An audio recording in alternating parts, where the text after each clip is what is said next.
The blizzard came in from the northwest like it had a grudge. It didn't announce itself the way the November storms usually did, with a slow darkening of the sky, a drop in temperature you could feel building over hours, the kind of warning that gave a person time to get their animals in and their firewood stacked.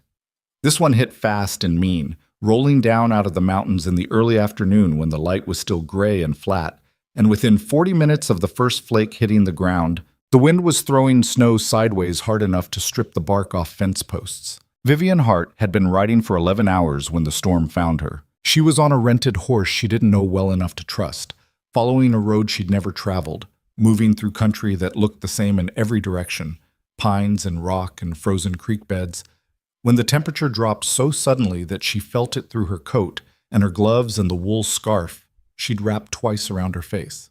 The horse felt it too.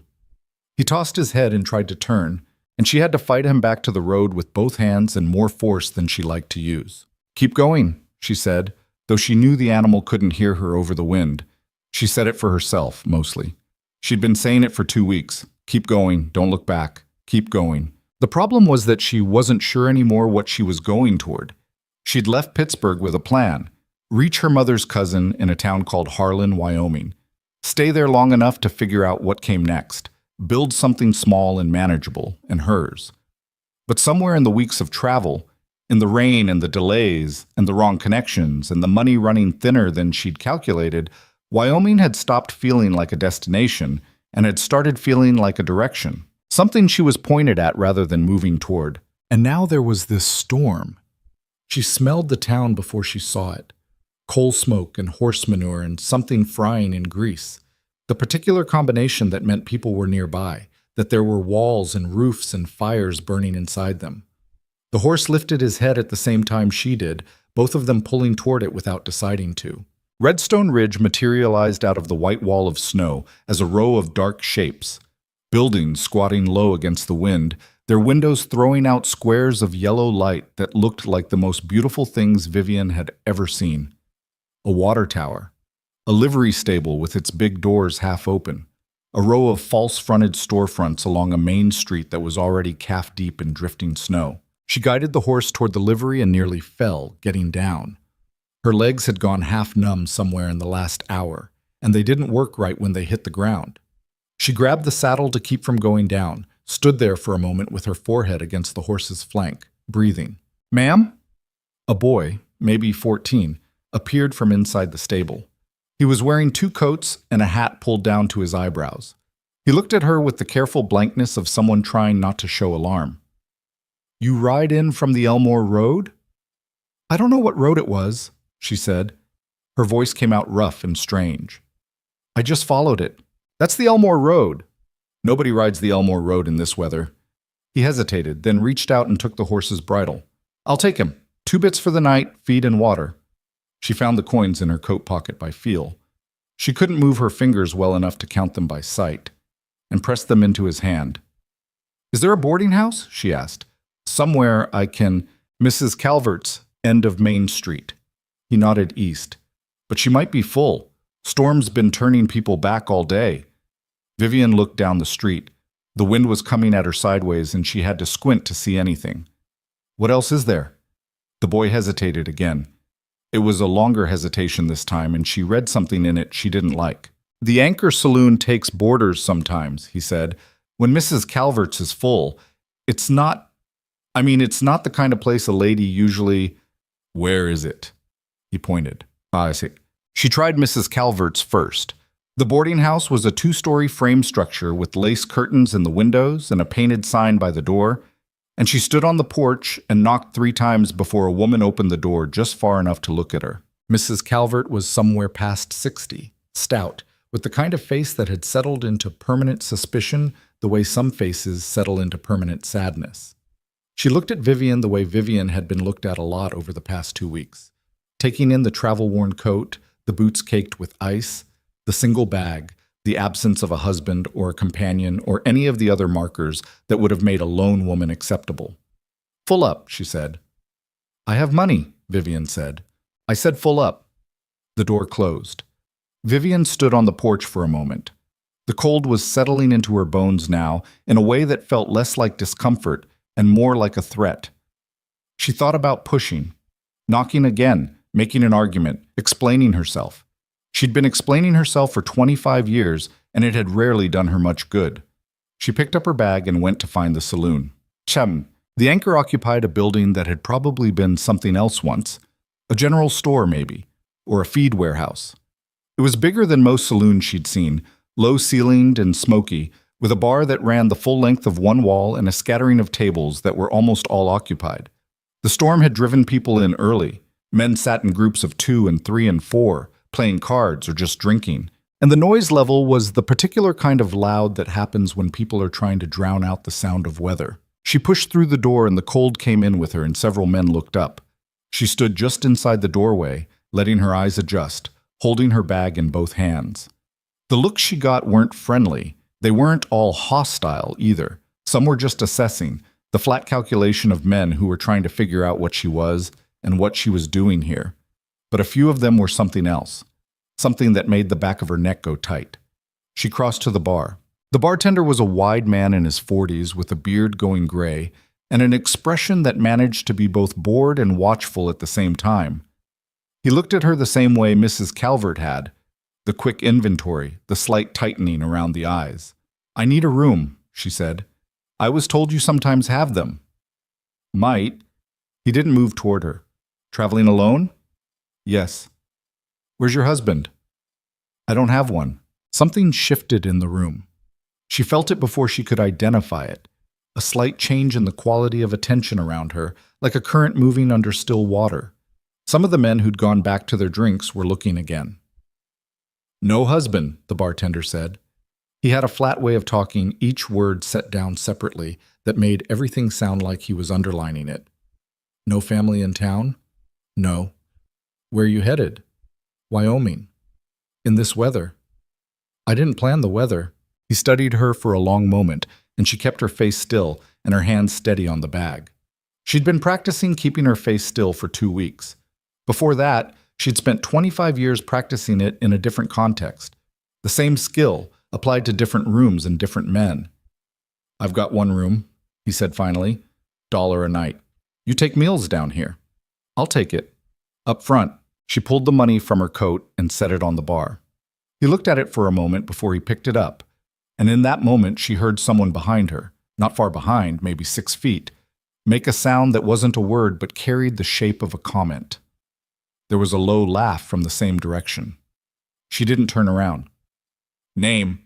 the bartender asked. "Vivian Hart." "Pete Aldrich." He tucked the $1 away. "I'll get your key." He moved down the bar, and while he was gone, the man behind her spoke. "Hart." The voice was conversational, unhurried. "Don't know any Harts in this county?" She didn't respond. "That where you're from? Hart something? Hartwell, Hartfield?" "I'm not from here," she said. "Didn't think so." Closer now. She could hear him moving. "Woman riding alone through a blizzard, no family, no husband, heading for Wyoming. Got a story to that, I'd guess." "Most people do." He laughed. A different kind of laugh than she'd heard in the room before. Not the low, private laugh of men making comments to each other, but a louder, more performative sound, the kind that was meant to be heard. "Funny," he said. "Hey, Bill, she's funny." Someone else laughed. She counted 2 men now, the one behind her and another one to her left, closer than he'd been a minute ago. Pete Aldrich had still not come back with the key. "Where exactly in Wyoming?" the first man asked. "Got family there?" "Cousin," she said. "But no husband." He was very close now. She could smell him, the specific combination of whiskey and tobacco and sweat that meant he'd been in this bar for a while. "No husband, no father, no brother, just you and your cousin. That's a long way to travel alone for a woman." She turned to face him. He was maybe 35, solid built, wearing a coat that had been good quality a few years ago. He had the kind of face that had probably been decent looking when he was younger, before the drinking had started to blur the edges of it. He was smiling, but the smile didn't quite match what was in his eyes. "It is," she agreed. Her voice came out steady, which surprised her. "Are you done?" He blinked. Whatever he'd expected her to say, it wasn't that. "Excuse me? Are you done with whatever this is?" She kept her tone even, measured, not afraid, not aggressive, just matter of fact, the way you'd address someone who is being mildly inconvenient. Because I've been in the saddle for 11 hours in a blizzard, and I'd like my key. The smile shifted, hardened. Little sharp-tongued for a woman in your position. What position is that? Alone. Broke-looking. Nobody in this town knowing your name. He shrugged, but the movement was deliberate, staged. Just saying, attitude like that can make things harder for a woman than they need to be. The second man said, Bill, the first one had called him, moved a step closer on her left. She registered it without turning.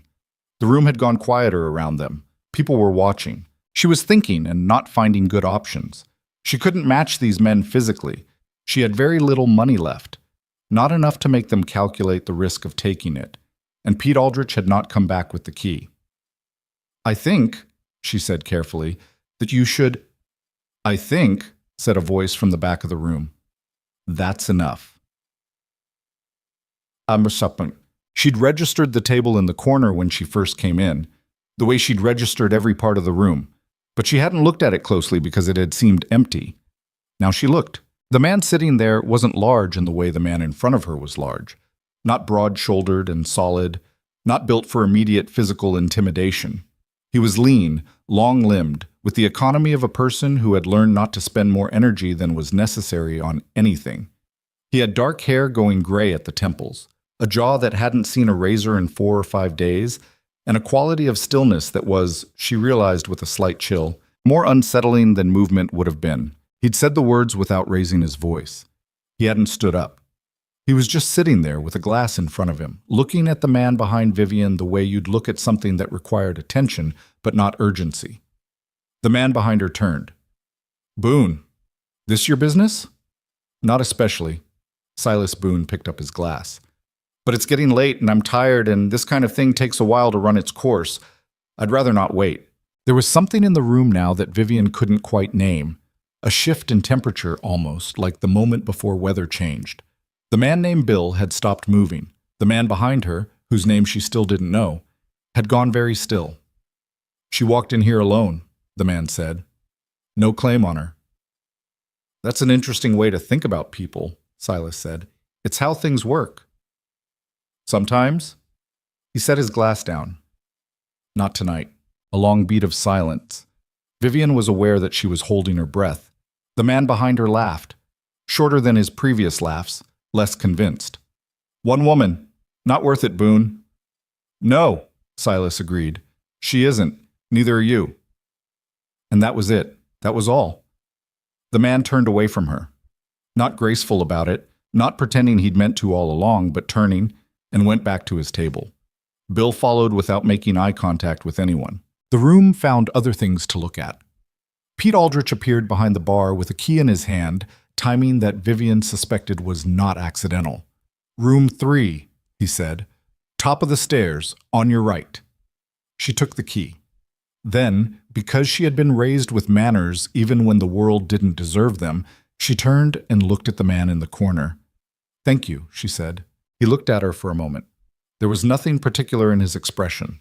Not warmth, not the kind of smug satisfaction a man sometimes showed after doing something he considered gallant. Just attention. Eat something before you sleep, he said. You're half frozen. Then he went back to looking at his glass. She ate at a small table near the bar, a bowl of something that called itself stew, and mostly was, and bread that had gone hard but softened when she held it over the steam. She ate all of it. She'd been eating all of everything she was given for 2 weeks because she'd learned early on that the meals you skipped because you weren't hungry enough became the meals you regretted 2 days later when you were riding through nowhere. She kept her eyes on her food and tried to think practically about her situation. She had $14 and some change. She had the horse, which she'd paid too much to rent from a man in Billings who'd known she didn't have good options.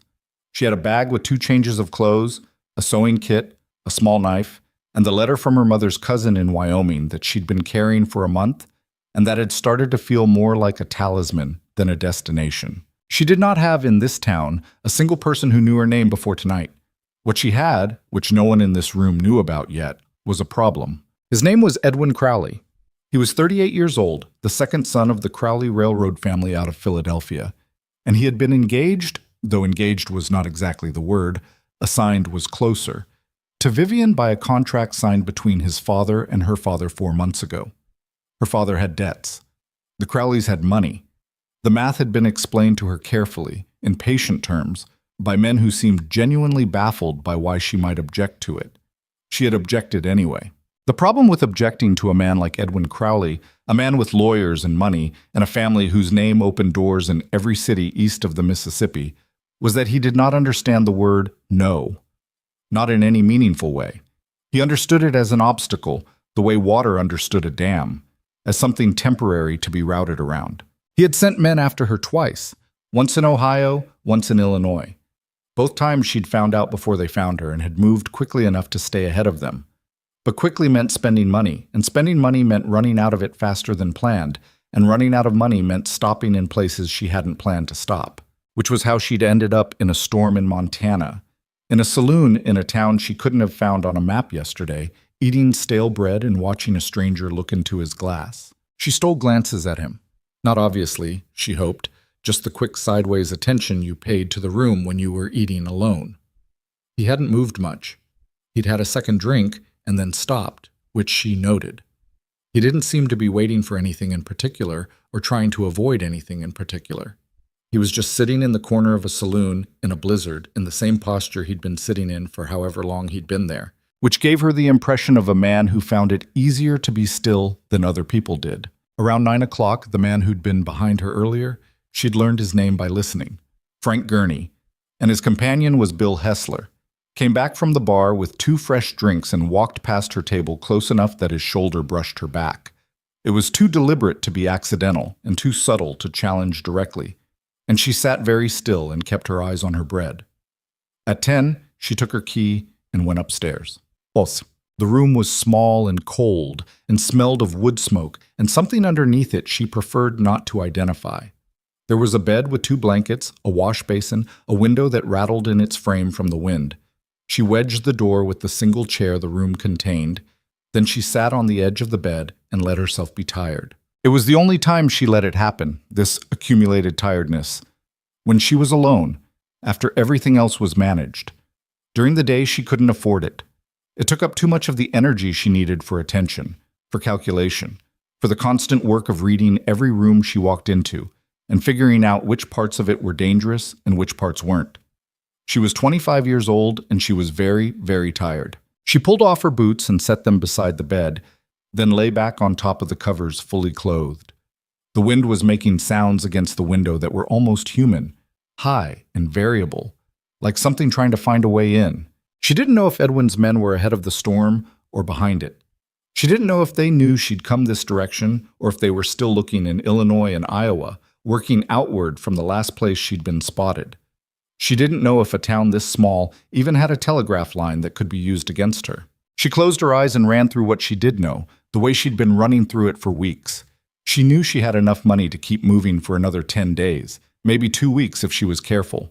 She knew the cousin in Wyoming, a woman named May who had left the East years ago and seemed, from her letters, to have made something real for herself out there, would take her in, at least temporarily. She knew that Edwin Crowley was not the kind of man who abandoned things he considered his, but she also knew that he was the kind of man who cared enormously about his own reputation, which meant there was a limit to how public a pursuit he could make before it started costing him the thing he valued most. She knew she could do this.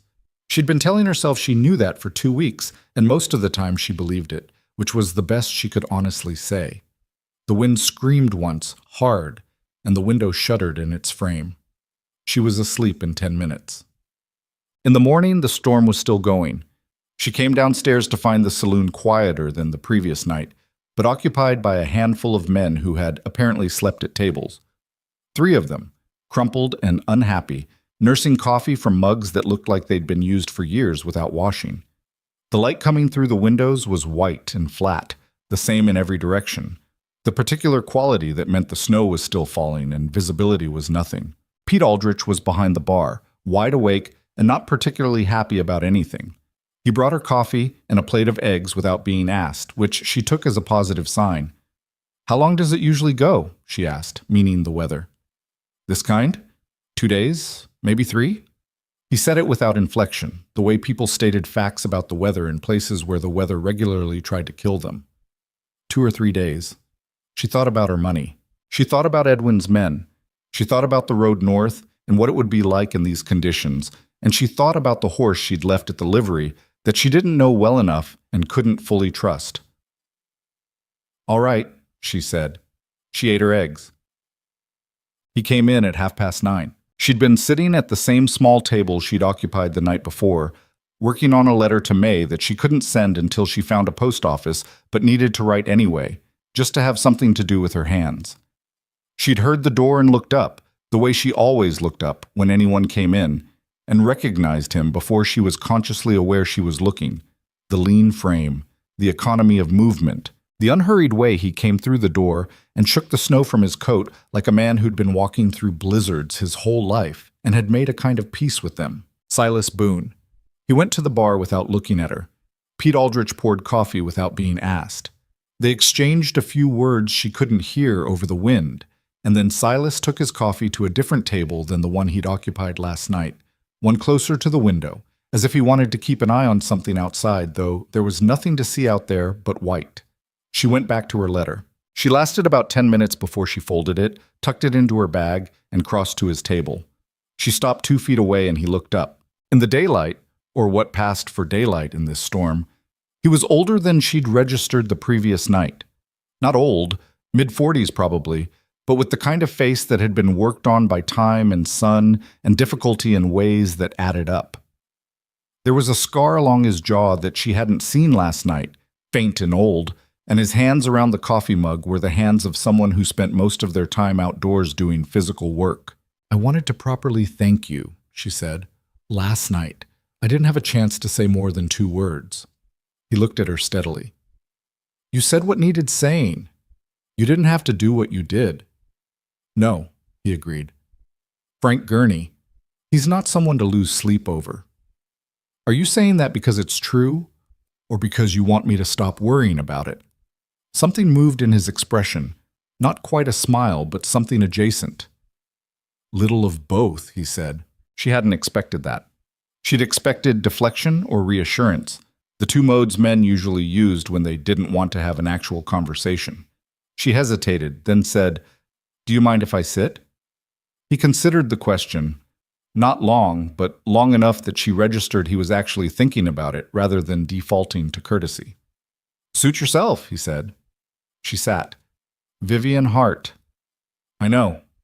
"Right. Pete Aldrich. Small towns." "Silas Boone," she said. "I didn't catch that last night either. Only just now." "Most people know it already." Not arrogant, just factual. "I'm not from here." "I know that too." He looked at her with the same direct attention she'd noticed the night before. Not rude, not appraising in the way Frank Gurney's had been, but simply paying attention. "Wyoming," he said. "Eventually." "You have people there?" "A cousin. She's been there about 8 years, I think." She paused. "She's made something of herself." "Out of what?" "Out of not much, near as I can tell." A beat. "That seems to be the project." He was quiet for a moment, looking at his coffee. "You're running from something," he said. Not a question. She considered deflecting. She considered the whole constructed story she'd been refining for weeks. The widowed father, the visit, the travel plans. But she looked at him, at the level way he was watching her, and decided on a smaller, more honest version of the truth. "There's a man in Philadelphia," she said. "He and my father came to an agreement that I wasn't consulted about.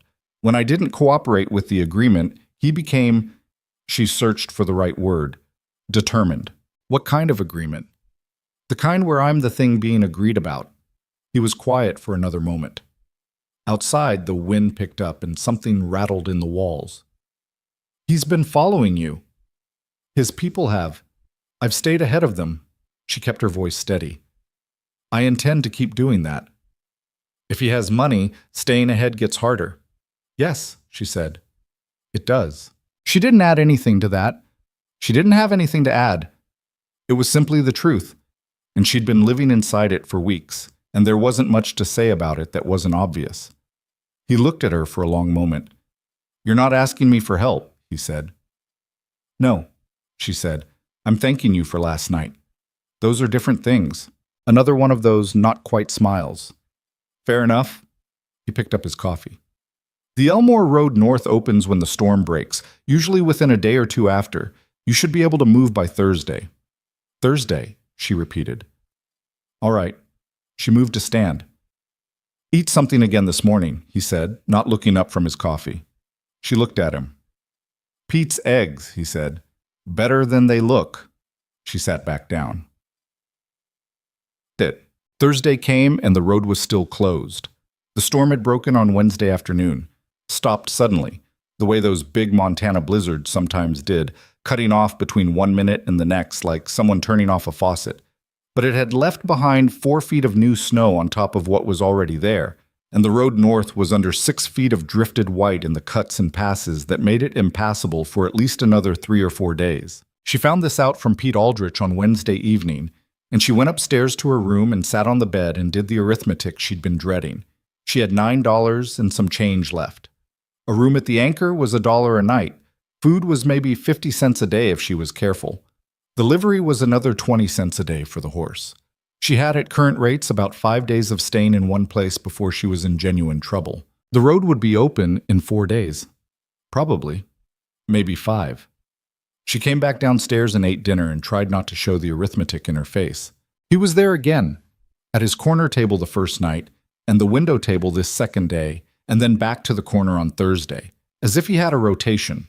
She'd come to understand from the overheard conversations around her that Silas Boone was a rancher with land about 8 miles out of town, that he was generally regarded as someone it was better to be friendly with than not, and that he was sitting in this saloon because the storm had made his ranch inaccessible and left him stuck in town the same as everyone else. She'd also come to understand from context and the way people spoke about him that his life had contained difficulty, that there was some history there that people in Redstone Ridge knew and she didn't, something that explained the quality of stillness in him and the way other men gave him room without quite being able to say why.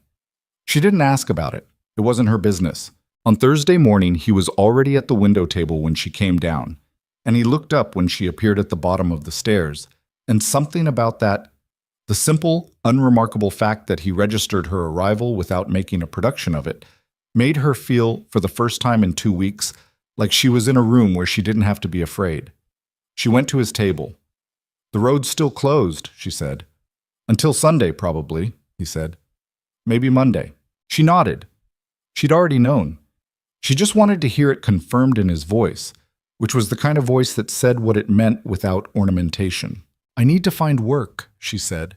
Something I can do here for the next few days to cover the cost of the room.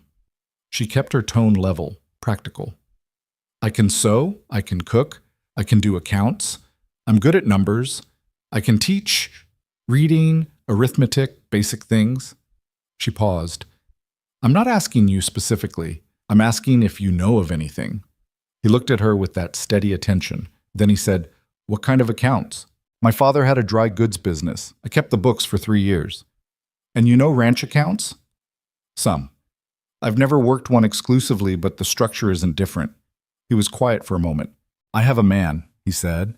Tom Varley. He keeps my books, but he's been sick since October and the year-end accounts are a mess. I've been planning to deal with it when I got back. He set down his coffee. If you can sort out 3 months of records and get the year closed properly, that's worth more than your room. She looked at him. Why would you trust me with that? You don't know me. I don't know most of the people I've done business with, he said.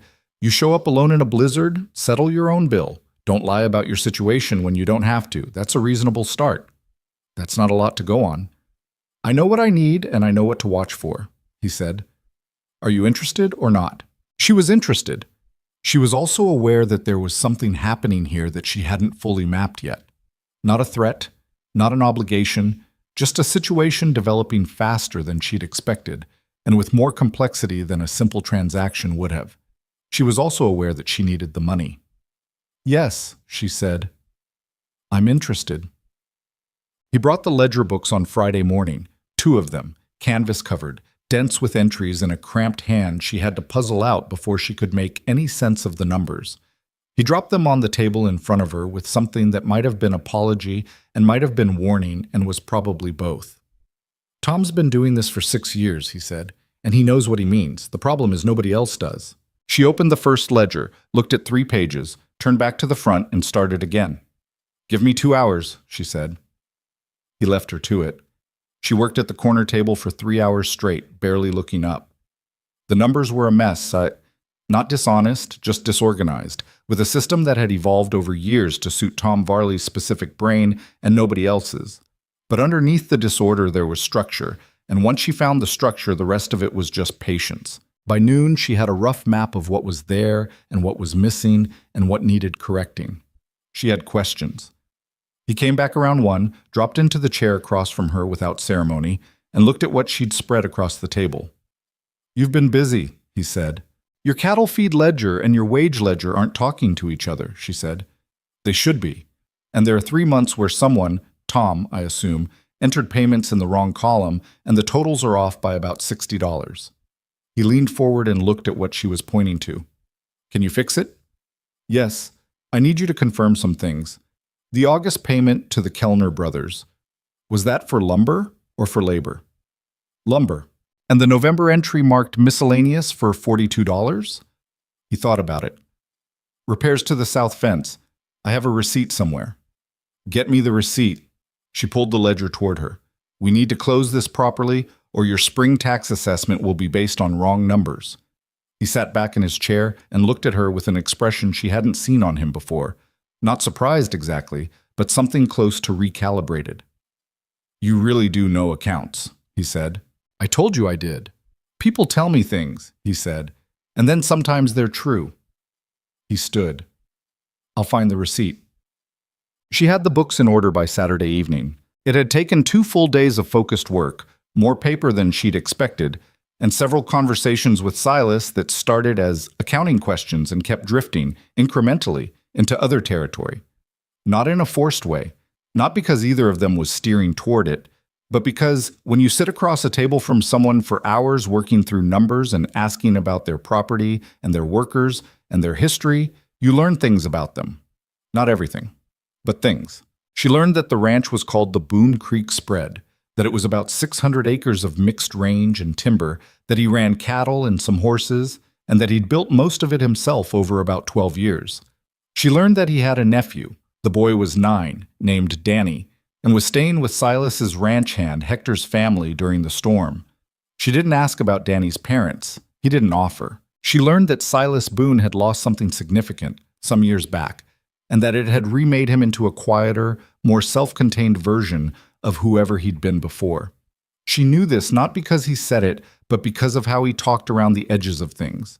The careful way he said "we used to," and then caught himself. The small hesitations when she asked about the history of the ranch. She didn't push at any of it. She was aware that she was a stranger in his town, using his table, working on his accounts, and that whatever she'd begun to feel in those hours of close proximity, a recognition, something like respect, something else she was less willing to name, was probably built on the compressed intimacy of storm conditions and shared practical work, and shouldn't be trusted. On Saturday evening, she set the closed ledgers on the bar in front of Pete Aldrich, and asked him to hold them for Silas, and then she went upstairs and counted her remaining money. $7. The road was opening Monday. She lay on the bed and listened to the wind, which had softened to something almost gentle, and thought about Wyoming and May and the plan she'd been moving toward for weeks. Then she thought, without intending to, about a man sitting in a corner with a glass he wasn't drinking and a quality of stillness that had somehow made a room feel safer. She put that away. She had a road to travel on Monday, and a life to build, and no spare room in her head for things that weren't part of the plan. But Sunday morning, 2 men rode into Redstone Ridge. She knew immediately. She was at the window of her room when she saw them come down Main Street. 2 men on good horses, well-dressed for the weather, looking at the buildings the way people looked when they were searching for something specific. Not travelers taking stock of a new town. Not men blown in by the storm. Men who had come here on purpose. One of them, she was almost certain, she'd seen before. In Ohio. She stepped back from the window. Her heart was doing something it hadn't done in a while. A fast, irregular rhythm, the specific fear response she'd been managing for 2 weeks and had started to believe she'd gotten past. She pressed her back against the wall beside the window and made herself breathe. Think. She had 1 day before the road opened. 1 day, and then she could leave. If these men were here for her, they needed to identify her, which they couldn't do if she stayed in her room. She could stay up here until Monday morning, pay Pete through the door, slip out to the livery before first light. The knock on her door was hard and official. "Miss Hart," Pete Aldrich's voice, flat and careful. "There are some men down here asking to speak with you." She stood very still. "Miss Hart. They say they're from the Crowley family in Philadelphia. They say it's important." She closed her eyes. 1 day. She'd been 1 day ahead of this for 2 weeks, and now she was 1 day short of it, and the road was still closed. She crossed to the door, moved the chair, and opened it. Pete Aldrich stood in the hallway with the expression of a man who wanted no part of whatever was about to happen, but couldn't quite figure out how to leave. "I'll come down," she said. She came down. The 2 men were standing at the bar, both of them middle-aged, professional in the way that money made professional, with the confident posture of men who had been places and had things done for them and expected the world to continue being arranged in ways that suited them. One of them she recognized, the one from Ohio, stockier, with a brown beard she remembered. The other was taller, clean-shaved, carrying something in his breast pocket that was probably documentation. The one she recognized looked at her with recognition of his own and slight satisfaction, the way people looked when they'd been searching for something and finally found it. "Miss Vivian Hart," the taller one said. "My name is Arthur Greer. I'm employed by the Crowley family of Philadelphia. We've been authorized by Mr. Edwin Crowley to—" "I know who you are," she said. "I know who sent you." "Then you understand this is a legal matter. There's a contract." "There's a contract between 2 men," she said. "I'm not a man. I'm also not a piece of property, whatever that document says." She kept her voice steady. She'd been practicing this speech in her head for weeks. "You have no legal authority over me. I haven't broken any law. And if you try to detain me—" "Nobody's talking about detaining you," Arthur Greer said, his voice smooth and reasonable in the way of men who had been trained to sound reasonable regardless of what they were actually saying. "Mr. Crowley simply wants to what? I know what Mr. Crowley wants. Miss Hart." The stocky one spoke for the first time. His voice was different, less polished, more direct. "You've been traveling alone for 2 weeks in some hard country. That's impressive, but Mr. Crowley has resources. This road you're planning to take to Wyoming—" He paused. "We can make that road very difficult." The room had gone quiet. She was aware of it. The handful of Sunday morning drinkers, Pete Aldrich, all of them watching. And then from behind her she heard a chair push back from a table. She didn't turn. She knew the sound. Silas Boone stood up. "Gentlemen," he said. His voice was the same as it always was. Level, unhurried, not loud. But it changed the room in the same way it had changed the room 3 nights ago, and she felt the 2 men from Philadelphia recalibrate in the second before they turned to face him. "This woman," Silas said, crossing to stand beside her, not in front of her, beside her, "is my wife." Complete silence. She didn't move. She didn't look at him. She was staring straight ahead at Arthur Greer's face, watching the calculation happening behind his eyes. "Your wife," Greer repeated. "Vivian Boone," Silas said. "My wife. She's been traveling back from visiting her family because I had ranch work I couldn't leave. The storm delayed her arrival by several days." He paused. "Is there something I can do for you?" Another silence. Longer this time. The stocky man was looking at Vivian.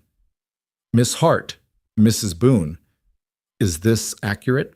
She turned her head and looked at Silas for the first time since he'd stood up. His face was the same face she'd been reading for 4 days across a table of account books, attentive, steady, and giving away very little. "Yes," she said. "We'll need to verify." "You're welcome to verify anything you like," Silas said, "as long as you do it some other time. My wife has been traveling for 2 weeks in bad weather. She's tired. And you 2 rode into my town on a Sunday morning with legal threats for a woman traveling alone, which tells me plenty about who sent you and what this is really about." He looked at them steadily. "Edwin Crowley is not welcome here. Neither is anyone working for him. I'd like you to deliver that message." Arthur Greer looked at him for a long moment. Then he picked up his hat from the bar. "We'll be in touch," he said. "No," Silas said. "You won't." They left. The door closed behind them and the room stayed quiet for several seconds, and then, slowly, the sound of the saloon reasserted itself. The clink of a glass, the shift of a chair, someone coughing. Vivian turned to Silas. He was looking at the door. "Thank you," she said, quietly. The same two words as before. But they carried more weight now, and they both knew it. He looked at her. Something moved through his expression, something that wasn't quite certainty and wasn't quite doubt, but was the expression of a person who had just done something they were aware they couldn't take back. "They'll come back," he said, "with more documentation and probably more people. And when they do, a claim made in a saloon on a Sunday morning isn't going to be enough." "I know," she said. "You can't take the road Monday, not alone." "I know that too." He was quiet. The wind moved outside, gentler than it had been for days. "My ranch," he said finally, 8 miles north. "Storm's done, and the drifts will be manageable by tomorrow. If you come out there, it gives us—" He paused. "Something more solid to stand on. Time to figure out the rest." She looked at him. "Why?" she said. "You could have stayed in your chair." "I could have," he said, "but you didn't." "No?" He picked up his coffee cup and looked at it. "I've stayed in chairs before when I should have gotten up. I don't usually feel good about it later." She was quiet for a moment, thinking about what she was being offered and what it would cost and what it would mean. Thinking about the men who had just left and the man who had sent them and the road that was still 4 days away from being something she could count on.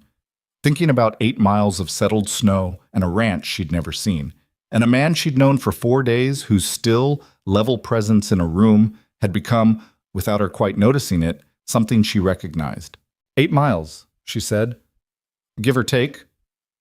"What time do you want to leave?" He looked at her. That not-quite smile again, small, genuine, the kind that arrived before he could decide whether to show it. "Dawn," he said, "before those two think of a reason to come back." She nodded. "I'll be ready," she said.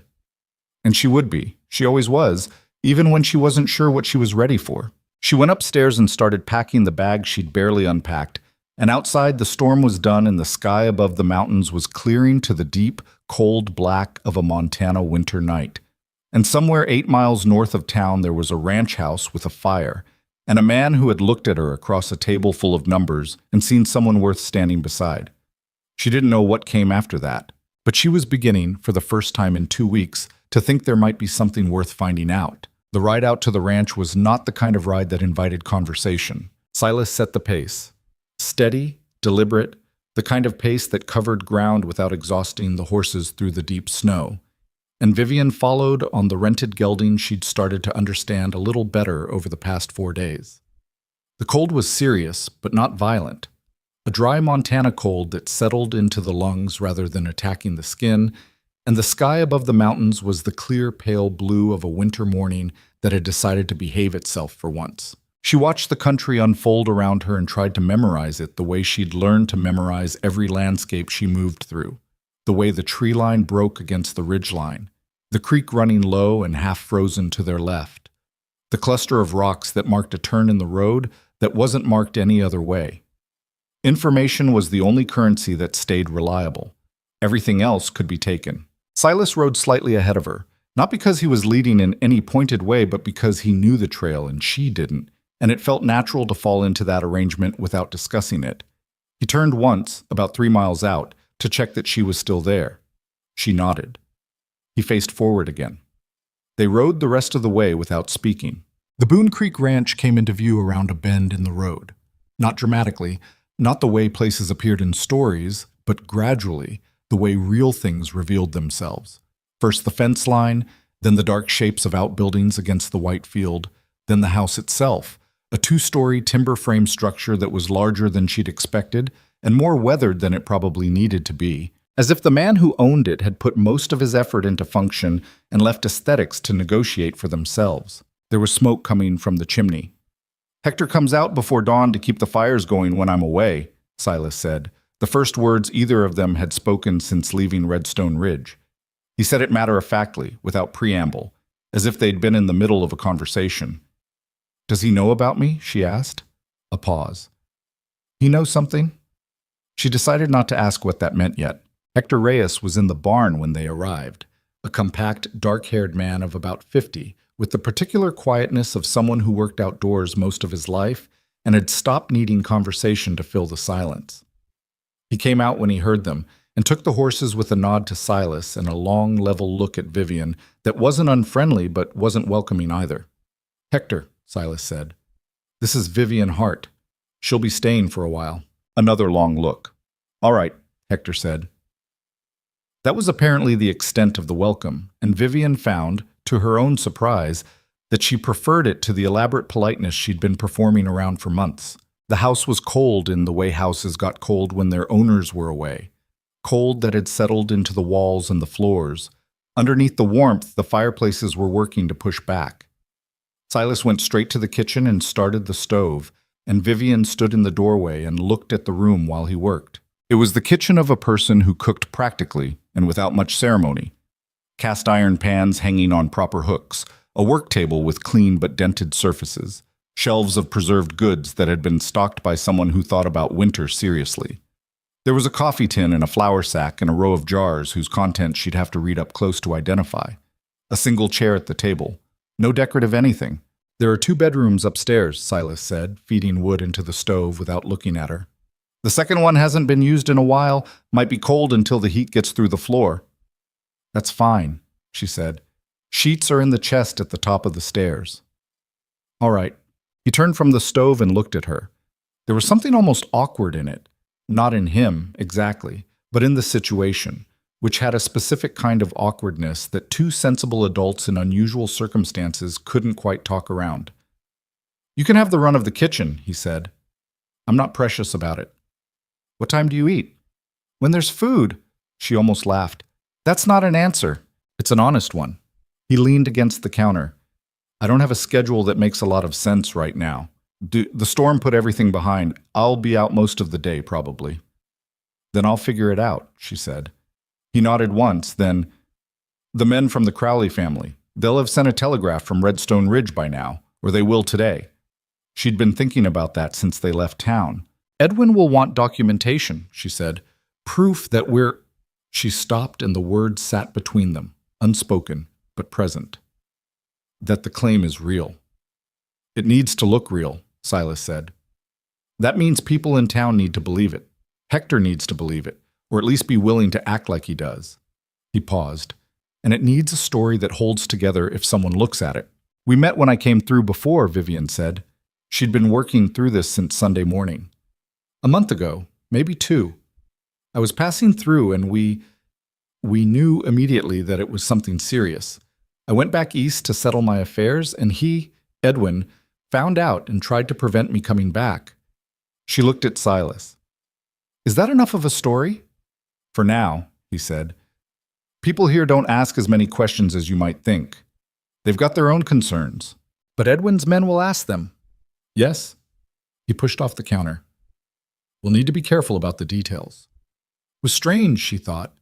The particular kind of strange that came from standing in a stranger's kitchen, planning a deception that was currently her best option for a free future.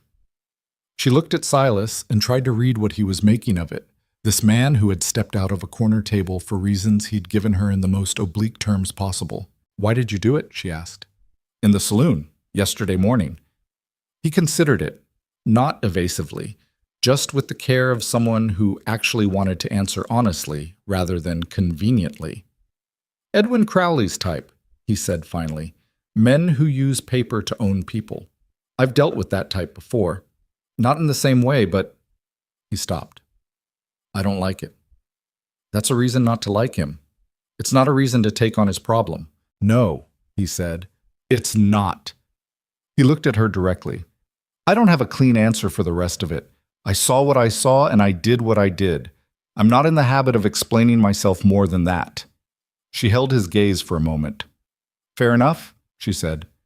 Same words he'd used on her 4 days ago. He registered them. She saw it in the slight shift at the corners of his eyes, and something that might eventually become ease settled between them. "There's coffee," he said. "Make yourself at home." He went out to the barn. Danny arrived that afternoon. She heard him before she saw him. Boots on the porch steps, the particular kind of uneven movement that was a child trying to be quiet and failing at it, and then the door opening by about 6 inches as someone evaluated the interior before deciding whether to come in. "It's all right," she said without looking up from the account she'd brought with her. There were still some details to sort through, and the work gave her something to do with her hands. "Come in." The door opened the rest of the way.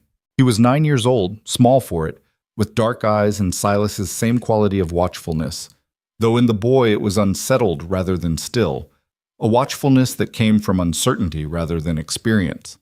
He was wearing a coat that had probably fit him a year ago and boots that were doing well enough. He stood in the doorway and looked at her the way children looked at strange adults, direct, assessing, not yet armored against whatever impression they were forming. "You're the lady from town," he said. "I'm Vivian," she said. "You're Danny. Hector said you're living here now." "For a while." He came inside and let the door close behind him. He stood in the middle of the kitchen and looked around, taking inventory of whatever had changed in the few days he'd been away. His eyes landed on the pot she had going on the stove, a genuine stew this time, not the Anchor's approximation, made from what she'd found in the pantry. And she watched him process the smell of it, with an expression he was trying not to show. "Are you hungry?" she asked. "I ate at Hector's. You can be hungry again." A pause. "Maybe." She got a bowl without making a production of it and set it on the table and went back to her accounts. He sat down after a moment and ate, and she let the silence be what it was. Not awkward, just quiet. The kind of quiet that happened between two people who hadn't decided yet what to make of each other. "Do you know how to play checkers?" he asked, when the bowl was mostly empty. "Yes. Uncle Silas is bad at it." He said this with the flat authority of someone who had verified it repeatedly. "He gets impatient in the middle." "I can believe that," she said. "Are you good at it?" "I'm decent." She set down her pen. "Do you want to play?" He looked at her. Whatever he'd been expecting from this strange woman in his uncle's kitchen, she suspected it hadn't been a straightforward yes to checkers. "After dinner," he said, "when Uncle Silas gets back." "All right," she said. "After dinner."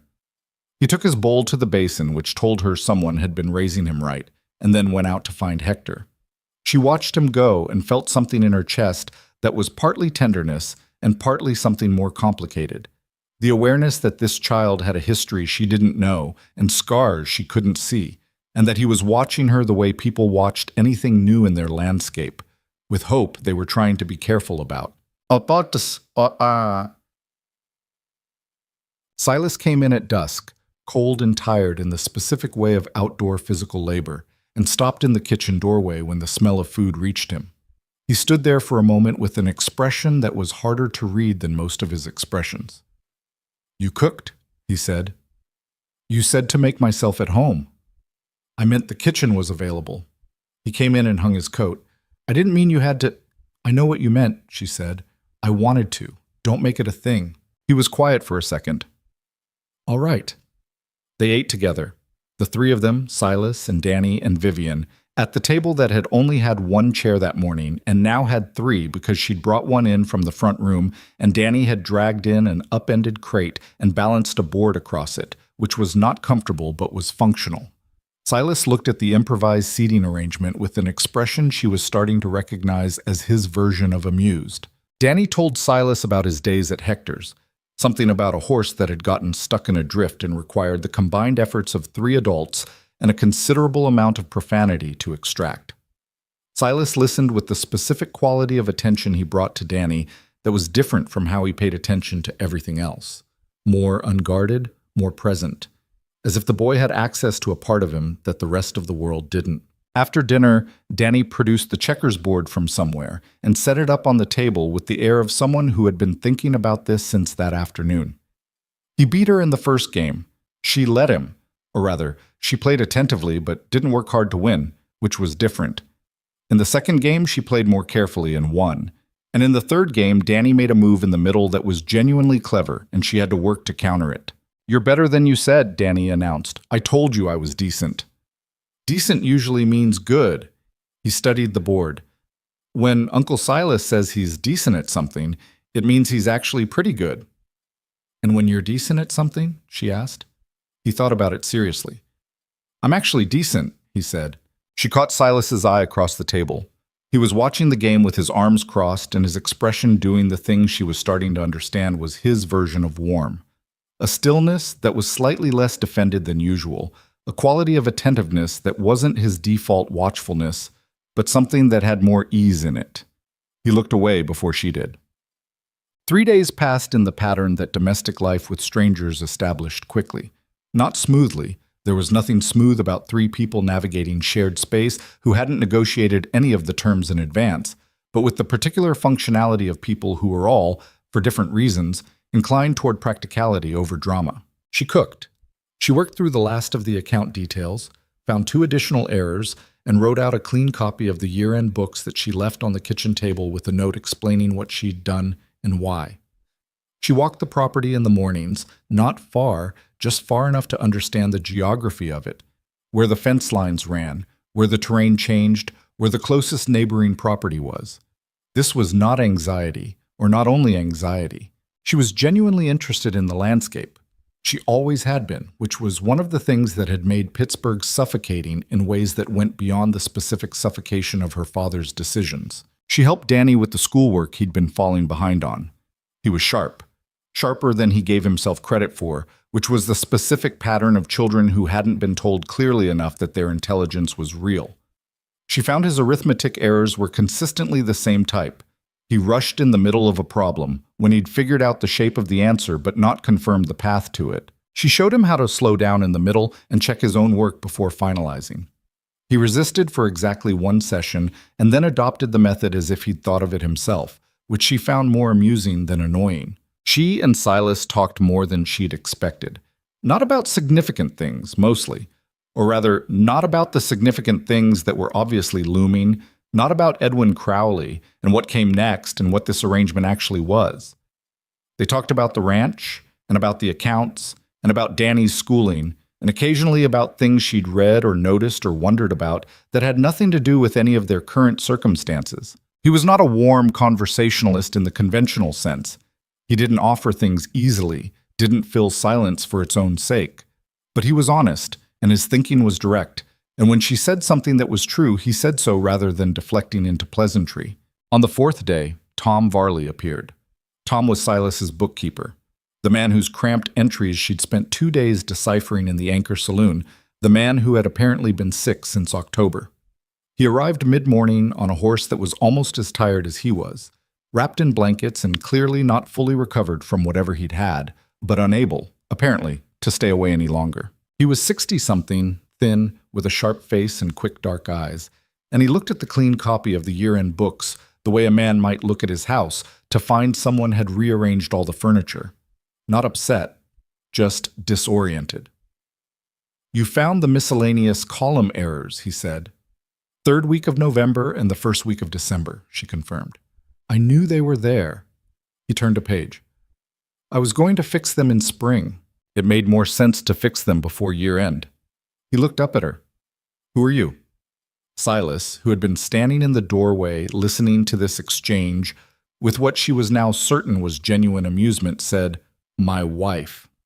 Tom looked at Silas, then at Vivian, then back at Silas with an expression that had several layers she didn't have the history to fully read. Since when? He said. Recent, Silas said. Huh. Tom looked at the books again. She knows accounts. Yes, she does. He set down the ledger. She found the August lumber entry too? That's in the notes, Vivian said. I thought I had it in the right column. The amount was right. The category was wrong. A pause. All right, Tom said. Fair enough. He looked at Vivian with a new quality of attention, appraising but not hostile.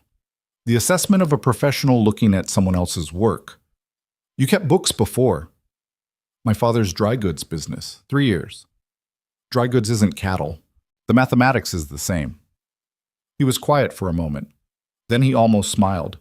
It mostly is, he said, though there are things about cattle accounting that'll make you wish for dry goods. I'm sure. The cattle lose their tags, he said, and then everyone argues about which cow is which. He picked up his hat. I'll come back in a few days when I'm feeling better. I want to go through these with you properly. Of course, she said. He left. Vivian turned to find Silas looking at her. You handled that well, he said. He's not difficult. He just needed to know his work was respected, not replaced. Most people are like that, Silas said. Most don't realize it about themselves. She looked at him. How long have you had this ranch? 12 years, give or take. And Tom has kept your books for 6. Yes. Then you understand that better than most. He held her gaze for a moment, and she had the sense again, as she'd had several times over the past days, of something shifting between them by degrees, the way water changed levels in a vessel when you added more of it. Not dramatic, not sudden, but real. I need to go to Redstone Ridge tomorrow, he said, breaking the gaze. Telegraph the county seat. There are papers that should be, he paused, arranged. If this is going to hold up to what Crowley's likely to send next. She knew what he was talking about. Documentation. The thing that made a claim in a saloon into something a court would look at seriously. Silas. She said his name deliberately for the first time, and he registered it. You understand what you're suggesting. I understand what I said in that saloon, he said. I understood it when I said it. That was, I'm not a man who says things he doesn't mean. He said it simply, without heat. I said it because it was the only thing that was going to work in that moment, and because when I said it, I'd already thought about what it would take to make it stick. He looked at her. I'm not asking you to decide anything permanent. I'm asking you to decide whether you want protection that holds. That's a different question. She looked at him for a long time.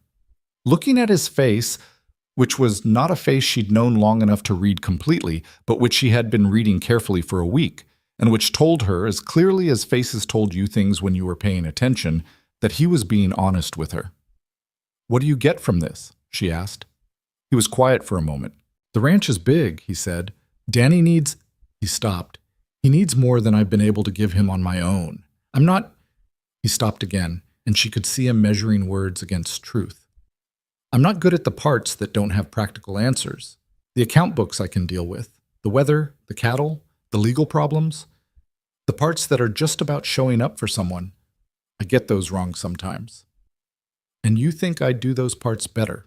I think you've been doing them for 4 days and Danny's ahead on his arithmetic and actually ate breakfast this morning, which is not his normal habit. A pause. I think you're not a person who does things halfway. She thought about May in Wyoming. She thought about the plan she'd been carrying across 2,000 miles. She thought about a road that was passable now and that she could take, tomorrow, if she chose. She thought about the man sitting across from her, who had told her the truth about what he wanted in the most indirect terms possible and was waiting for her to do the same. I'll think about it, she said. He nodded. No pressure, no argument, just acceptance of the timeline, the way he accepted most things, as information to work with. She went for a walk that evening, alone, out past the barn and along the fence line where the snow was firm enough to walk on, and the cold had a clean quality that made breathing feel useful. The mountains above the tree line were pink in the last light. A hawk was working a current somewhere above the east pasture, tilting back and forth without moving its wings. She thought about her father's house in Pittsburgh, the parlor where she'd sat while her future was negotiated in the room next door. The particular quality of the silence in that room, which was the silence of someone not being consulted. The way Edwin Crowley had looked at her the first time he'd come to the house, not with attraction, not with interest in the ordinary sense, but with the expression of a man checking whether a purchase met specification. She thought about the road to Wyoming, about May, whose letters described a life she'd built from materials that were available rather than materials she'd planned on. A small house, a garden, a business that had started as something else and evolved. About the cousin she'd met only twice, as a child, but whose handwriting had a quality of determined cheerfulness that had kept Vivian moving toward her through 2 bad weeks. She thought about Silas Boone standing in a saloon saying my wife to 2 men in expensive coats with legal documents in their pockets, and meaning it not in the past, but in the future tense, saying, "This is the shape of a thing that could be real if we both decide it is." It was not romantic, what he was offering, not in the conventional sense. He hadn't told her he loved her, and he wasn't likely to. Not in those words, probably not for a long time, maybe not in that order. What he was offering was something more practical, and she thought more honest. A life constructed out of actual materials by actual people who were both imperfect in specific identifiable ways. She thought about what it had meant to stand in a room without being afraid of what was in it. She thought about Danny eating breakfast. She walked back through the blue-gray dusk and came in through the kitchen door and found Silas at the table with coffee and one of Danny's school books open in front of him, working through a page of arithmetic problems with a focused expression that was the expression of a man trying very hard at something he'd admitted he wasn't naturally good at. He didn't hear her come in.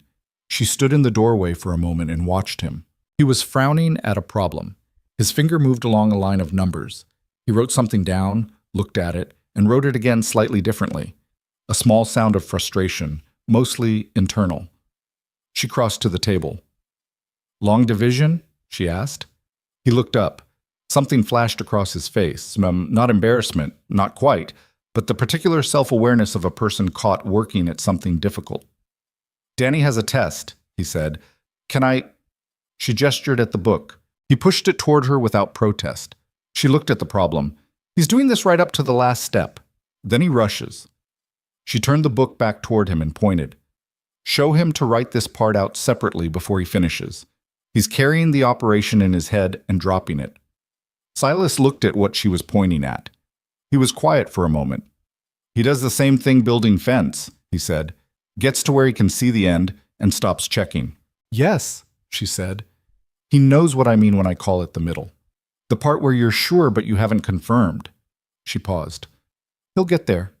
Silas looked at her. The kitchen was warm now, genuinely warm, the fire having worked through the walls and the floor over several days to make the house something other than a cold box. Outside, the wind was nothing, just a gentle movement of air that didn't threaten anything. "Wyoming," he said. She looked at him. "May," he said. "The cousin. Is she expecting you?" "I wrote from Billings," she said.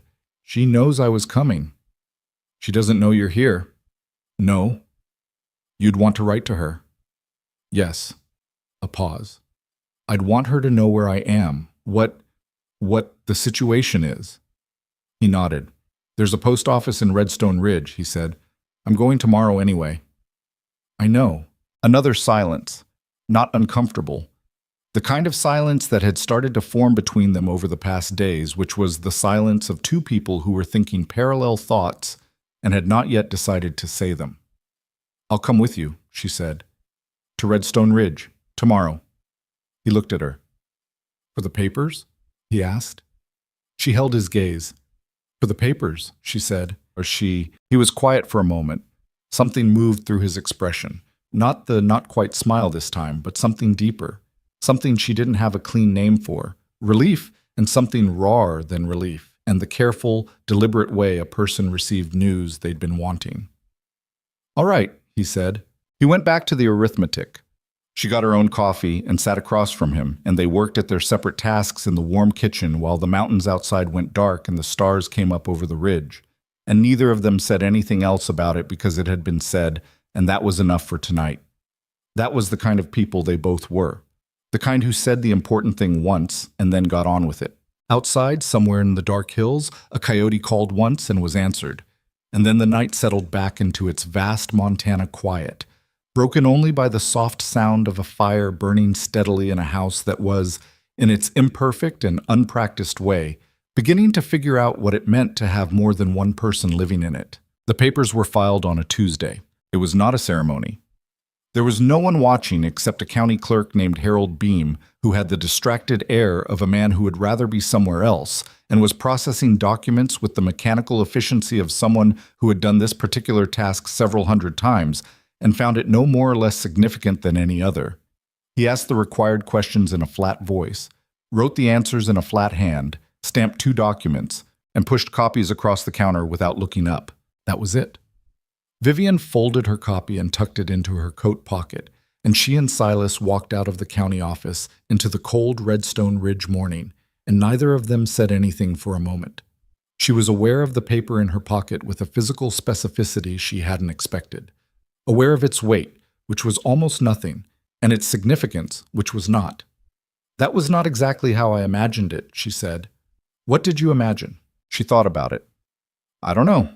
Something with more ceremony, I suppose, even if I didn't want ceremony." "Harold Beam has been filing documents for 20 years, Silas said. "I don't think he's capable of ceremony anymore." "Can you blame him?" "No," he said. "I really can't." She sent the letter to May from the post office 2 doors down. She'd written it the night before. 3 pages, careful and honest, explaining the situation in enough detail that May would understand, and not enough detail that the letter would be dangerous if it ended up in wrong hands. She sealed it herself and paid the postage, and stood at the counter for a moment after handing it over, with the odd feeling of someone who has cut a rope they've been holding for a long time. Not loss, exactly. Something more complicated. She didn't know May well enough to predict the response. She knew the handwriting and the tone, and the woman who had walked away from the East 8 years ago and built something in Wyoming out of available materials. She thought May would understand. She thought May might even approve, in the particular way of people who had made their own unusual choices and were therefore not inclined to judge anyone else's. She thought, "I hope she understands." Then she went back to where Silas was waiting with the horses, and they rode home. The weeks that followed had the quality of something being built. Not smoothly, not without setbacks, but with the accumulating weight of genuine effort. She learned the ranch the way you learned any complicated system. By paying attention, making mistakes, asking questions when she didn't understand something, and gradually developing the instinct for what mattered and what didn't. The cattle operation was simple in structure and complex in practice. Silas ran about 200 head, worked with Hector and 2 seasonal men named Cal and Pete R., distinguished from Pete Aldrich by the initial, which everyone used without discussion, and managed a grazing rotation across the property that required constant adjustment for weather and terrain. She started sitting in on the morning conversation Silas had with Hector about the day's work.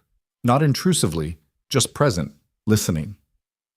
Hector tolerated this for about a week before he started directing information at her when it was relevant, which she took as a form of acceptance. Cal and Pete R. were younger and less cautious. They gave her the slightly exaggerated deference men sometimes offered women they weren't sure how to categorize, which was awkward for about a week and then faded into something more natural. She kept the books. This was the clearest use of her, and everyone knew it.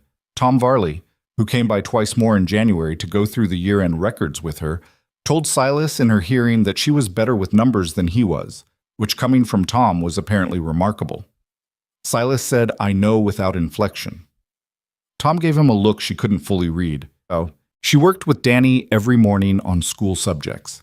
He was, as she'd told Silas, genuinely sharp. The kind of sharp that had been understimulated, which made him simultaneously ahead in some areas and inexplicably behind in others, because his attention had gone where it wanted rather than where it was directed. She found she liked teaching him, not in a generic, abstract way, but specifically Danny, whose mind moved in a direction she could track and whose progress felt like a real thing because it was earned. She asked Silas about Danny's parents in the 6th week, on a Sunday evening when Danny had gone to bed, and they were sitting at the kitchen table with the accounts open between them.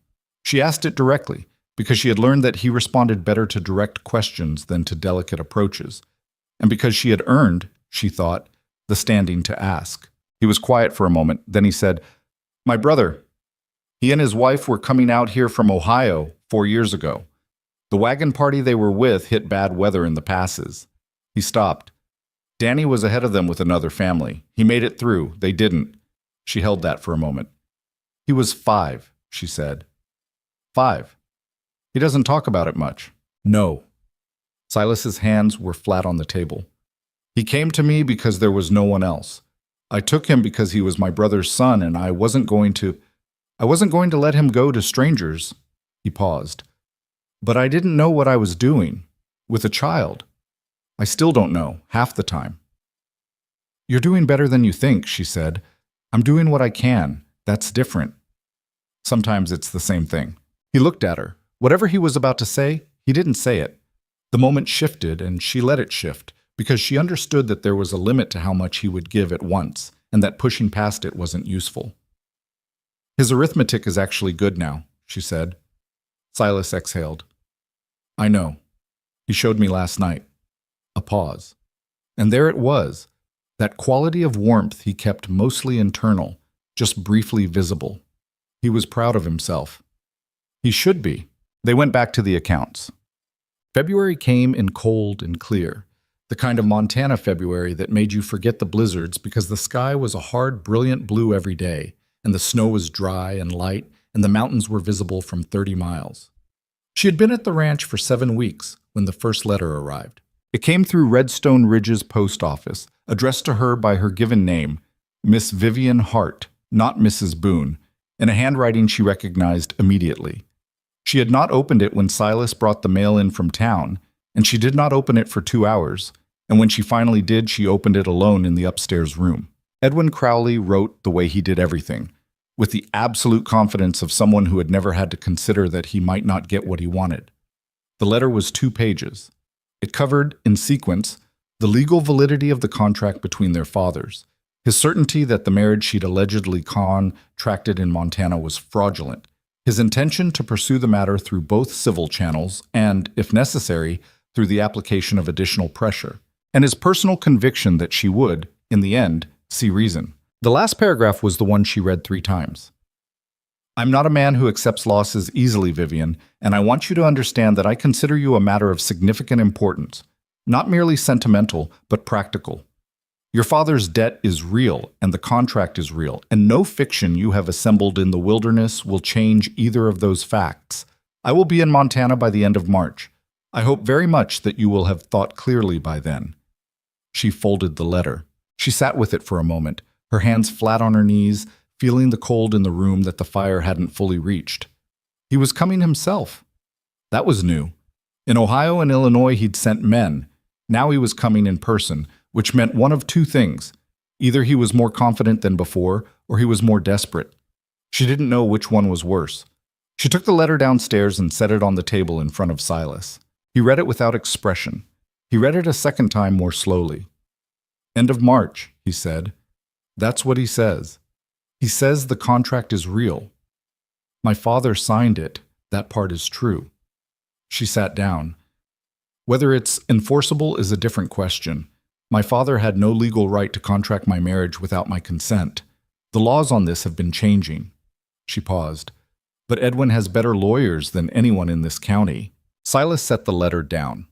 He looked at it for a moment. We need to find out exactly what that contract says, he said. The full document. There's a lawyer in Billings who does property law. I've used him before. He can look at this. It'll cost. Yes. Not dismissively, just acknowledging. It'll cost less than what happens if we go into this without knowing what's in the document. She looked at the letter. He says he's coming. I know. That means, Silas, he's not going to just send papers this time. He's going to come here to the ranch with documentation and... She stopped. He's going to try to make this ugly. Let him try, Silas said quietly. That's not a strategy. No. He looked at her. But it's where I start. She heard something in that, not bravado, but the bedrock quality of a person who had reached a point beyond which they simply did not retreat. She'd been trying to understand what made Silas Boone the kind of man other men gave room to without being told to, and she thought she was beginning to get it. It was not size or threat or the willingness to be violent, though she suspected that last capacity was there if needed. It was something harder to name, a quality of being settled in himself that didn't require anyone else's confirmation to remain intact. She found she believed, when he said let him try, that he genuinely meant it. Write the lawyer, she said. What do you need from me? Everything you remember about the contract, who witnessed it, what the specific terms were, any communications your father had with the Crowley family that you know about. She pulled a blank sheet from the pile. I'll start now, she said. She wrote 4 pages that evening and handed them to Silas before dinner. He read them at the table while she and Danny ate, asking 2 questions, one about the date and one about a name she'd mentioned. and then folded the pages into an envelope with the letter. "I'll send it tomorrow," he said. "How long will it take to hear back?" 2 weeks, maybe 3. She calculated. That left maybe a week of buffer before March, when Edwin had said he'd arrive. Enough, probably, to have the legal picture clearer, not enough to be comfortable. She didn't say any of that. Silas had already done the same arithmetic, she was certain. Danny looked between them with the particular alertness of a child who knew the adults were worried about something and was trying to figure out whether he should be worried too. "Is something wrong?" he asked. "Something needs sorting out," Vivian said. Your uncle and I are working on it." "Is it about those men from before? The ones at the anchor?" She looked at Silas. He looked at Danny with the expression of a man deciding how much truth a 9-year-old could carry. "Related to them," he said. "Nothing you need to handle. Just keep up with your schoolwork." Danny accepted this with the same practical acceptance he brought to most things. He ate the rest of his dinner. Later, though, when Vivian was clearing the table and Silas was outside doing the evening check on the horses, Danny came and stood beside her at the basin. "My uncle," he said without preamble, "doesn't let things go easily." She looked at him. "No," she said. "I've noticed. When the Hendersons tried to take part of the south fence line last year," Danny said, "he went to the county seat himself and found papers from 12 years ago that proved it was wrong. He didn't get loud about it. He just," Danny thought, "kept going until it was fixed." "That sounds like him," she said. "He's like that with people too," Danny said, "that he cares about." She was quiet for a moment, looking at her hands in the soapy water. "Thank you for telling me that," she said. Danny shrugged, the way 9-year-olds shrugged when they'd said something important and wanted to pretend they hadn't. He went upstairs to his room. March came on a Tuesday, and Edwin Crowley came with it, though not quite in the way she'd imagined. She'd been picturing a direct arrival. Him at the door, legal documents, the confrontation that had been building since Pittsburgh. Instead, the first sign was Hector, who came in on a Thursday afternoon with the clipped, careful expression of a man delivering news he knew wasn't good. 3 men in Redstone Ridge, he said, arrived yesterday, asking questions about the ranch. Silas set down the coffee he was holding. "Who's asking?" "Pete Aldrich told me. 2 of them are the same men who came in January. The third one's new, older, better dressed. Doesn't look like a hired man." Edwin. She knew it immediately. "What kind of questions?" Silas asked. "How long you'd been running the ranch, how long you'd been married, whether anyone in town could confirm it." Hector paused. "Whether the marriage was registered properly." "It is," Silas said. "I know, but they're asking." He looked at Vivian. "They're asking about you specifically, where you're from, what you were doing before you came here." She felt the architecture of it, the legal strategy being built around her, the careful accumulation of doubt that Edwin's lawyers would use to challenge the marriage, to present it as fraudulent, to reassert the terms of the original contract. It was not crude. Edwin was not a crude man. He was patient and thorough, and he understood how systems worked, which made him, in some ways, more dangerous than someone who would simply ride up and make threats. "He'll come to the ranch," she said. "Probably today or tomorrow," Silas agreed. "What do you want to do?" He looked at her steadily. "Meet him." She'd half expected him to say something about having her go somewhere. To Hector's, to town, somewhere out of reach. Instead, he said, "Meet him," in the same tone he would have used about any practical task. "Together," she said. "That's what I said." She nodded. "All right." Edwin Crowley arrived on a Friday morning with the timing of a man who had thought carefully about when to arrive. Late enough that the household would be fully awake and at work, early enough that there was still a full day ahead for whatever he intended to accomplish. She heard the horses from the kitchen and was out on the porch before Silas, because she wanted to see Edwin first, before Edwin saw her, to recalibrate whatever she'd been carrying of him in her head against the reality.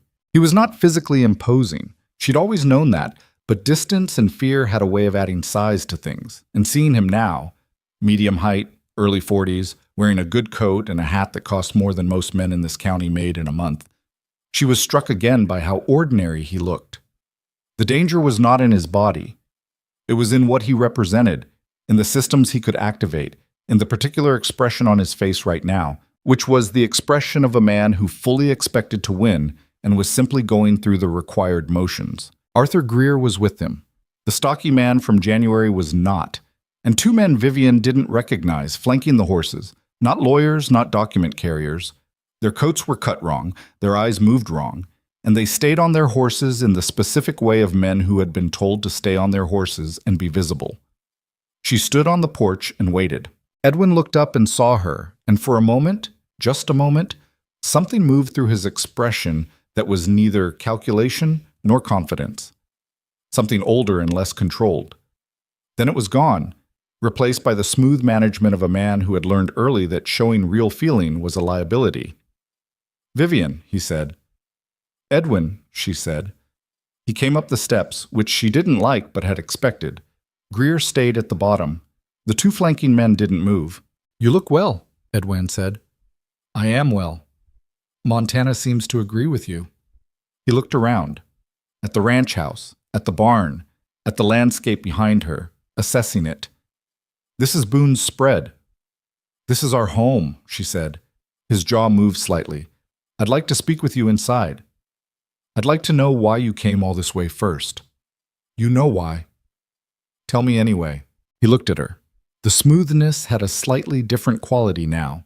Something was working underneath it, controlled but present, and she thought that it was not precisely anger, not precisely what she'd have called desperation, but something that partook of both. "The contract between our families is not legally enforceable," said Silas from behind her. She hadn't heard him come out. She stepped slightly to one side so he was fully visible, and Edwin looked at him with the expression of a man revising estimates. "Mr. Boone," Edwin said. "Mr. Crowley." Silas came forward and stood beside Vivian at the top of the steps. He was not aggressive about it. He just stood. "Our lawyer in Billings reviewed your father's contract with Vivian's father last week. The terms were signed without her knowledge or consent, which under current territorial law makes them non-binding on her." He paused. "You're welcome to challenge that interpretation, but you'll want to know going in that our lawyer is confident about it." Edwin was quiet for a moment. He had, Vivian thought, not expected this particular opening. Had expected, perhaps, that the frontier setting and Silas's lack of Philadelphia credentials would mean a legal vacuum he could operate inside. Instead, he'd found a man who'd done his homework before the conversation started. "I appreciate the preparation," Edwin said, his voice still smooth. "But a territorial lawyer's interpretation and a federal court's ruling aren't the same thing." "No," Silas agreed, "they're not. The Crowley family has resources." "I know what resources you have," Silas said. "I'm not arguing about resources. I'm telling you what the law says. What you do with that is your own decision." Edwin looked at him for a long moment. The look was the look of someone measuring a thing that was proving harder to measure than expected. "I'd still like to speak with Vivian," he said. "Privately." "No," Vivian said. "Vivian, no," she said again. Her voice was steady. She'd been practicing this steadiness for 2 months, not suppressing what she felt, but learning to hold it without letting it become available to him as a tool. "There's nothing you want to say to me that Silas can't hear. There's also nothing you can say to me that changes anything. Your father's debt is real. My father made his own decisions. They're not my debt. The contract is between two men who didn't include me. That was their choice." She looked at him directly. "You came a long way, Edwin. I'm sorry you wasted the trip, but you need to understand that I'm not going back with you. Not today, not next month, not ever. This is my life, and this is where I live it." Something finally moved in his face. Not the smooth management, not the calculated presentation, but the actual thing underneath, which was not what she expected. It wasn't rage. It was something more like bewilderment. The genuine incomprehension of a person who had never had anyone stand in front of them and simply say no with the full weight of their life behind it. "You can't," he started. "I already did," she said.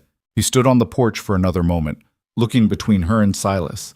Then he looked past them at the house, at the landscape, at whatever picture he was building in his head. "I'll speak with my lawyers," he said finally. "Do that," Silas said. Edwin turned and went down the steps. Greer fell into step beside him. The two men on horses turned their mounts without being told. She watched them go.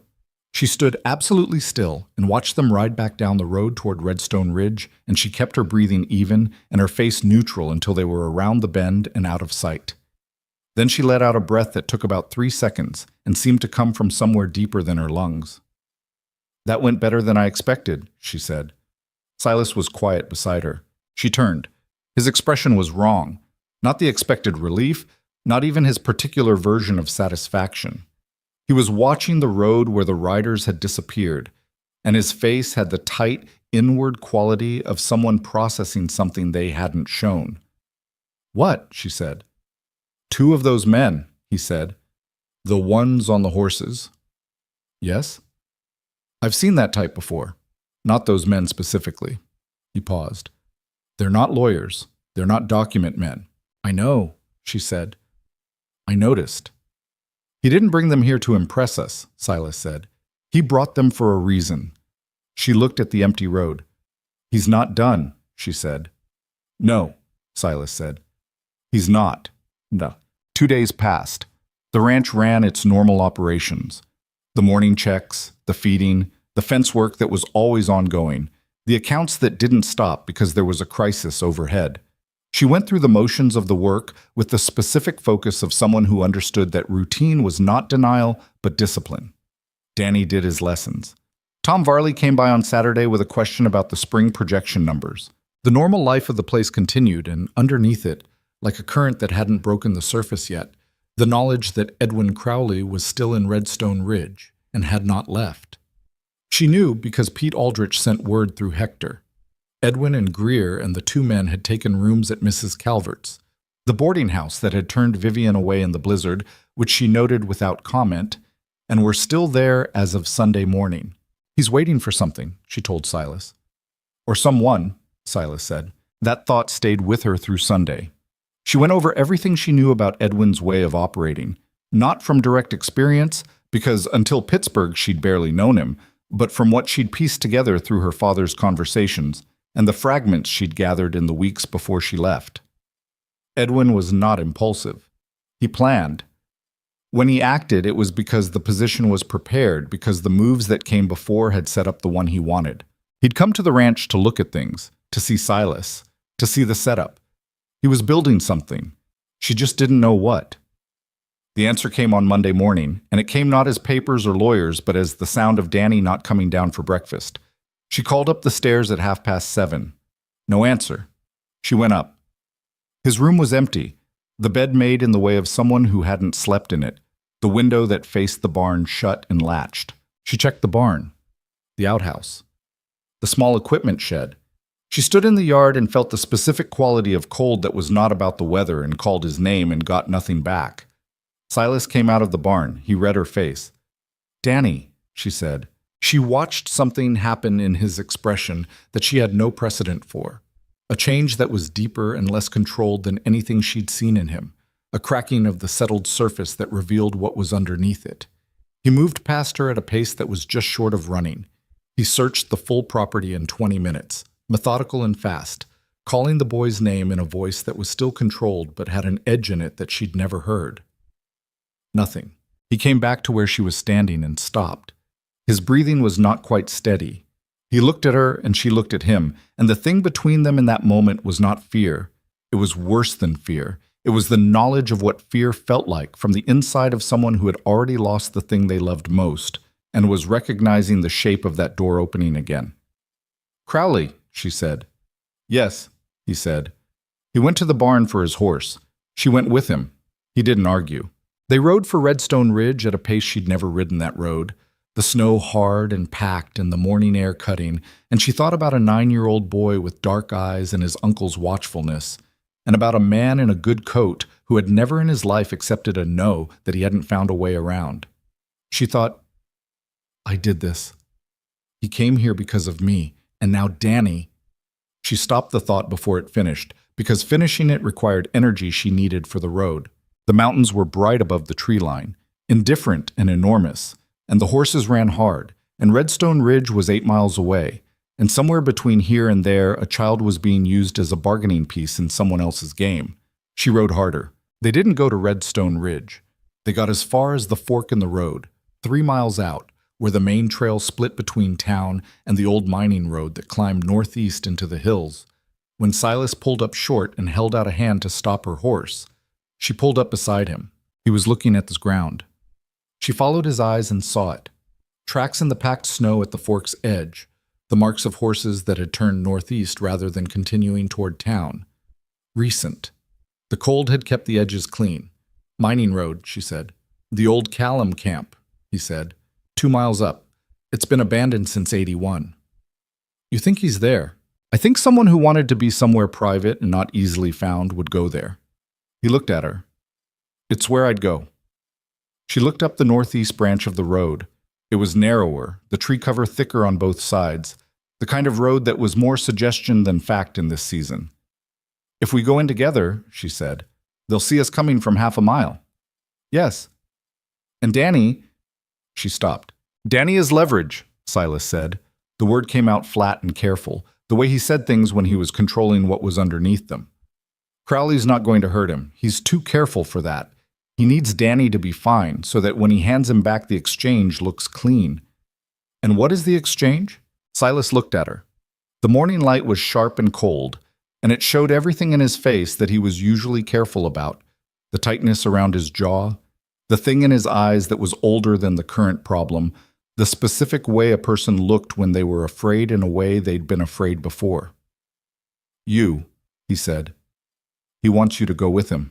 She'd known this since she found the empty room. She'd known it and hadn't said it the way you sometimes didn't say the thing you knew, because saying it made it real in a different way. Then I should... No, Silas said. The word was immediate and absolute, without heat but without flexibility. That's not what's going to happen. He has Danny. I know he has Danny. He looked back at the tracks. Give me a minute. She gave him the minute. She sat on her horse in the cold and watched him think, the way his gaze moved without focusing on anything specific, the slight movement of his jaw, the stillness that was not absence but concentration. She had come to understand that this was what Silas Boone looked like when he was working a problem rather than reacting to it, and that the two things were genuinely different in him. Hector, he said, he needs to know where we're going. We can't go back. We're not going back. He turned his horse off the main road toward the tree line. There's a cut through the east timber. Gets me to within 400 yards of the Callum camp without coming up the road. He looked at her. Do you know how to get back to the ranch from here? Yes. Go back and get Hector. Tell him where we are. Tell him to ride for town and find Walt Briggs. He's the sheriff. He drinks too much, but he knows his job when it matters. And tell Briggs that Edwin Crowley has taken a child off private property without consent. He paused. That's not a civil matter. That's criminal. That could take 2 hours. I know. She looked at him. What are you going to do for 2 hours? Be present, he said. Not go in. Just be where they can see that someone knows where they are. He said it without bravado, simply. It changes the calculation. Crowley's cautious. If he knows I'm there and I'm not alone and that there are people coming, he'll wait. He's not going to do anything that makes his situation worse. She wanted to argue. She could feel the argument forming, the version of it where she stayed, where she went with him up the cut, where she didn't spend the next 2 hours riding back and forth while Danny sat in an abandoned mining camp in the cold. She looked at Silas's face, at the steadiness there, which was not the same as certainty, and she knew that too. He was afraid. He was just not letting the fear make the decision. If Briggs isn't in town, she said, Pete Aldrich will know where he is. Pete knows where everyone is. He held her gaze. Vivian, Hector needs to know. Without him, this is just 2 people against 4, and those 2 men Crowley brought aren't decorative. She held his gaze for another moment. Then she turned her horse. She rode hard. Hector was at the barn. She was off her horse before it fully stopped, and she told him in 60 seconds where Silas was, what road, what camp, what Briggs needed to hear. Hector's face did not change much, but his eyes sharpened in a particular way, and he was saddling his own horse before she finished. Danny's all right, he said. We think so. Crowley needs him to be. I know what Crowley needs. He said it with a flat, cold precision that surprised her. I've seen his type before, different place, same arithmetic. He cinched the saddle. Go back to the fork. Stay on the main road where you're visible. Don't go up the mining road alone. Silas said, I know what Silas said. I'm saying it too. He looked at her directly. He needs you on the outside of this, not the inside. Do you understand me? She understood him. She didn't like it, but she understood it, which was not the same thing. How long to get Briggs? She said. An hour if he's in town. Maybe more. He was mounted. Go. She went. The ride back to the fork was the hardest 20 minutes she'd spent since Pittsburgh, which was saying something. The cold was working through her coat now, the kind of cold that found the gaps, and the road was bright and hard, and the trees on either side were absolutely still in the windless morning. She kept going over Danny's empty room, the made bed, the latched window. Whether he'd gone willingly, tricked, probably, the same way you trick children, with something that looked like a reasonable request, or whether he'd been taken in a way that had frightened him. She kept going over the look on Silas's face when he understood what had happened. She'd known, in an abstract way, that he loved the boy. You could see it in the arithmetic help, in the checkers games, and the way he read those schoolbook problems with the focused determination of a man working at something outside his comfort, because it mattered. But she'd seen it in a different way this morning, in the cracking of the surface, in the specific fear of a person who had already survived one unsurvivable loss and was looking at the shape of another one. She reached the fork and stopped and looked up the northeast road. Nothing visible. The tree cover closed over it within 100 yards. She sat her horse at the junction and watched and waited and tried not to think too much. 40 minutes later, she heard a horse coming down the mining road. She straightened. Her hand found the small knife at her belt, the one she'd been carrying since Pittsburgh, the one she'd never used for anything more dramatic than cutting rope, without her consciously deciding to reach for it. The horse that came around the tree cover was not one of the ones she'd been watching for. It was a gray she didn't recognize, and the man on it was Arthur Greer, and he pulled up when he saw her, and the two of them looked at each other across 30 feet of snow-packed road. He was alone. Mrs. Boone, he said. She said nothing. Mr. Crowley would like to speak with you.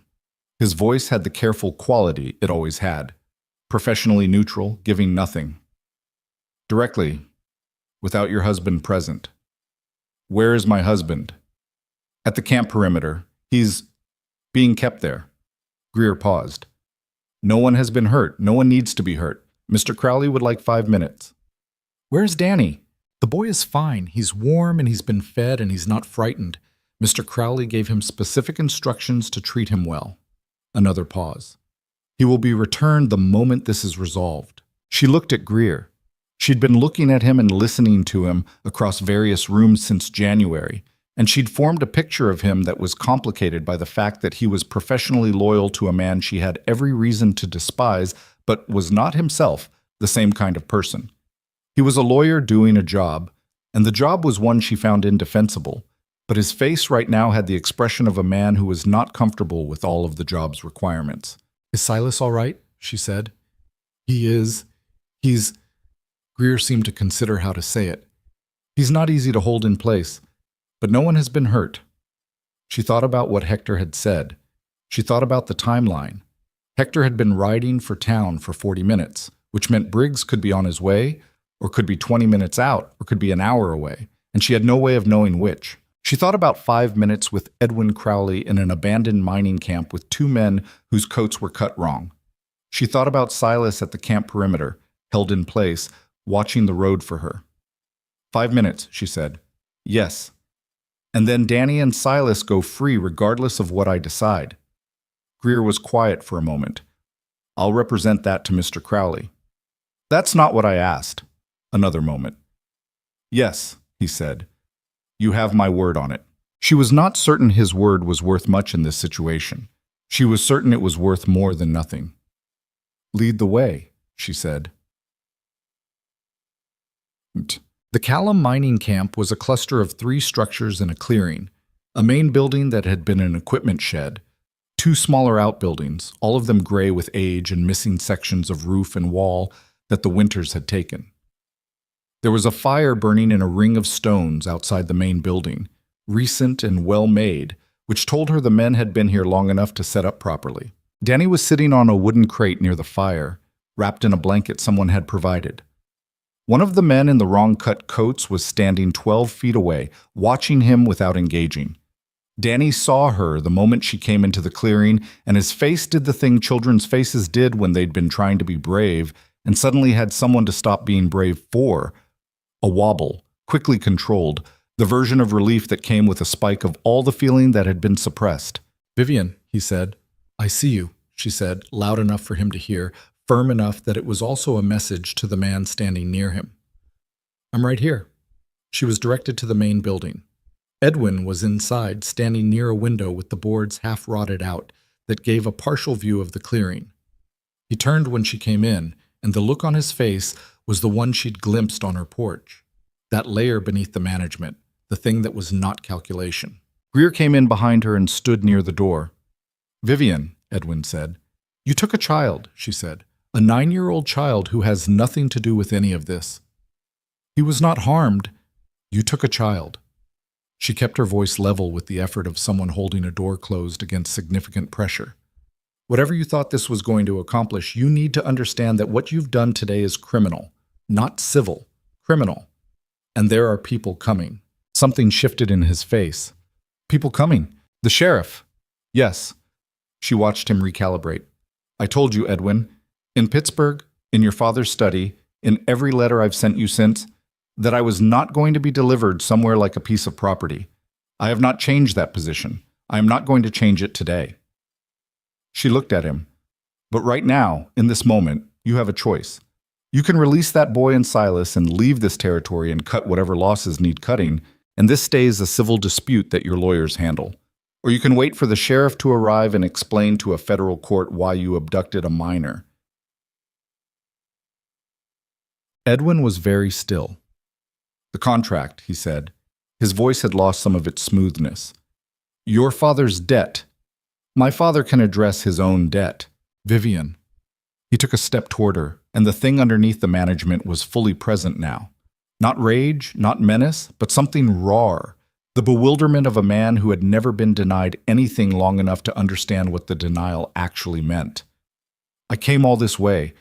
I need you to understand that this is not merely a business matter. What your father and my father arranged was about debt and railroad rights and land that my father didn't have the standing to trade." She said it because she suddenly needed it said plainly, all of it, stripped of the formal language that had been wrapped around it since the beginning. "It was not about me. I was the thing being traded, and I want you to hear that clearly, from me. I know exactly what I was in that contract, and so do you." The silence in the ruined building was complete. Something happened in Edwin Crowley's face that she had never seen there before and would not have predicted. Not anger. Not the smooth reassertion of control. He looked at her with the expression of a man hearing a thing he had known and not examined, and the examination, performed now, in this cold abandoned building with the fire outside and the sheriff coming and everything already broken, was not comfortable. "You were—" he started. "Payment," she said. "For a debt. That's what I was." Her voice was steady. "I'm not angry about it, Edwin. Not anymore. I was, for a long time. But I'm telling you now so that you understand why I left and why I'm never coming back. It wasn't about you specifically.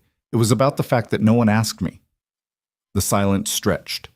Outside, she heard horses. Multiple horses. Edwin heard them too. He turned toward the window, and whatever remained of the plan he'd arrived with, the structure of it, the confidence, she watched it leave his face in the way plans left faces when the ground shifted beneath them. "That's the sheriff," she said. He turned back to her, looked at her for a long moment. "Greer," he said. "Yes," Greer said from the door. "Go and speak with them." Greer went. She and Edwin stood in the building alone, and the sound of voices came in from outside. Multiple voices. Greer's among them, and then one she recognized as Walt Briggs, the sheriff, direct and unhurried, asking questions in the flat official tone of someone building a record. And then another voice, Silas. She heard him before she saw him. Not what he said, just the shape of his voice, even and controlled. and then his steps on the frozen ground, and then he was in the doorway of the building and he looked at her first, the same way she'd looked at Danny. The quick inventory. Are you all right? And she nodded once, and he nodded back. Then he looked at Edwin. Edwin looked at him. The two men stood in the ruined building in the cold mountain morning, and the silence between them was the silence of two entirely different understandings of how the world worked, looking at each other across an unbridgeable distance. It's over, Silas said. Not triumphant, not threatening, just a statement of a condition. Edwin said nothing. The sheriff has the two men you brought, Silas continued.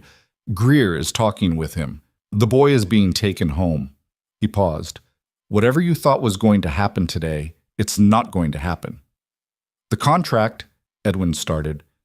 Vivian's lawyer will deal with the contract, Silas said. That's what lawyers are for.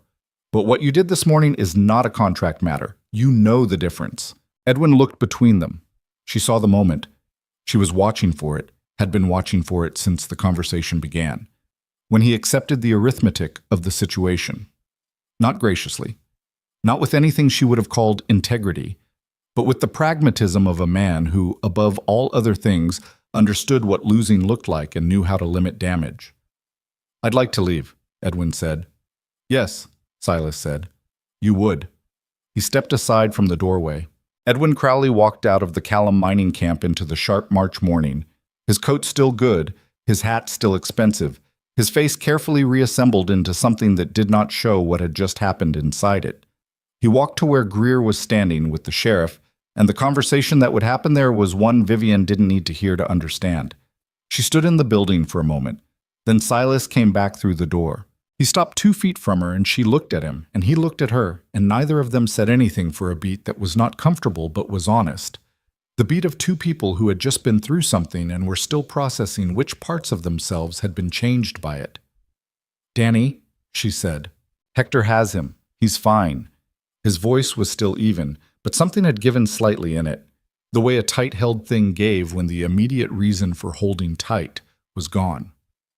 He's cold and a little shaken, and he's going to want a hot meal in about 3 days of being fussed over. I can do that, she said. I know, he said. He was standing very close. She could see the tiredness in his face, not just the morning's tiredness, but the older kind, the accumulated kind, the years of managing alone in a landscape that did not forgive carelessness and running a ranch and raising a boy he didn't know how to raise, and carrying whatever he'd been carrying since the losses that had remade him. Silas, she said. Yeah. When they had you at the perimeter. I'm fine. I know you're fine, she said. I'm not asking if you're fine. I'm asking what it was like. He looked at her. The expression on his face was one she didn't have a name for. Not the not-quite smile, not the careful warmth, but something more unguarded than either. The expression of a person being asked a question they hadn't prepared an answer for. Bad, he said finally. It was bad. A pause. Knowing you were on the road and I couldn't... He stopped. I don't like not being able to move towards something that matters. She held that. You did the right thing, she said. Staying, waiting. It was the right call. I know it was. His jaw moved. Knowing something's right and tolerating it are different things. Yes, she said. They are. Outside, she heard Walt Briggs's voice, more formal now, the official record-making tone. She heard Edwin's voice, shorter and more careful. She heard the specific sound of a situation being legally documented, which was not a comfortable sound for anyone on the wrong side of it. What happens now? She said. With the sheriff. With Edwin. He's not going to be formally charged today, Silas said. Briggs will document what happened and hold it. Edwin has money and lawyers, and Briggs knows that picking a fight he can't win doesn't help anyone. He paused. But he has it on record.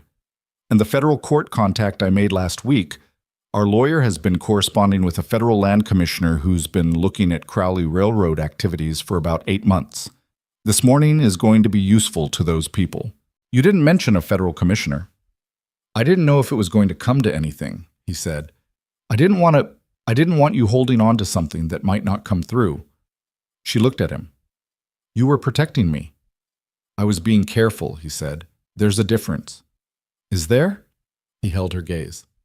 Maybe not, he said. Maybe it's the same thing. Greer appeared in his doorway. He looked at both of them, and the look was complicated. A man who had done his job in a way he was going to have to account for to himself later, in whatever private reckoning professional loyalty eventually required. Mr. Crowley is prepared to leave, he said. All right, Silas said. There may be further legal proceedings. There will be, Silas said. Our lawyer's name is Clark Hadley in Billings. Have Mr. Crowley's people contact him. Greer looked at him for a moment. Then, with something that wasn't quite apology and wasn't quite acknowledgement but had the shape of both, he said, She was very clear-headed in there. Silas glanced at Vivian. I know, he said. Greer left. They came out of the building into the morning, which had warmed by a few degrees and smelled of pine and wood smoke from the dying fire. Edwin and Greer were mounted already. The two men in wrong-cut coats were mounted behind them. Walt Briggs stood to one side with his deputy, both of them watching with the patient official attention of men whose job was to witness. Edwin did not look at her as he rode past. She watched him go, down the mining road, through the tree cover, out of sight. She watched until the sound of the horses faded into the ordinary sounds of the morning, and then she stood in the clearing with the cold working at her face and the last of the fire putting out a thin thread of smoke. Silas came to stand beside her. Is it over? She said. This part, he said. The rest of it? The federal thing might take a year, maybe more. He looked at the road. These things move slowly, but they move. He paused. Clark Hadley is good. He's been gathering evidence on Crowley Railroad contracts for months. Land acquisitions with fraud in them, legal coercion, payment arrangements that look a lot like the one with your father. What happened this morning becomes part of that picture. She absorbed this. The scale of it, the months of work, the legal architecture already being built around Edwin Crowley by people she'd never met, working with information she hadn't known existed, was larger than anything she'd imagined when she was riding toward it. You built a case, she said. I built the beginning of one, he said. The rest was already there. He's done this before. Not always this specific thing, but men like Edwin Crowley don't make one contract like the one he made with your father. They make several, and eventually someone starts looking. Why didn't you tell me? He was quiet for a moment. Because I didn't want you waiting on it, he said. You were already carrying enough. I didn't want you holding a thread that might not hold. She thought about those words, about the specific shape of what he'd done. The quiet, parallel work of protection that hadn't required her participation or her gratitude, just her safety. Silas, she said. Yeah. You're not as bad at the parts without practical answers as you think you are. He looked at her.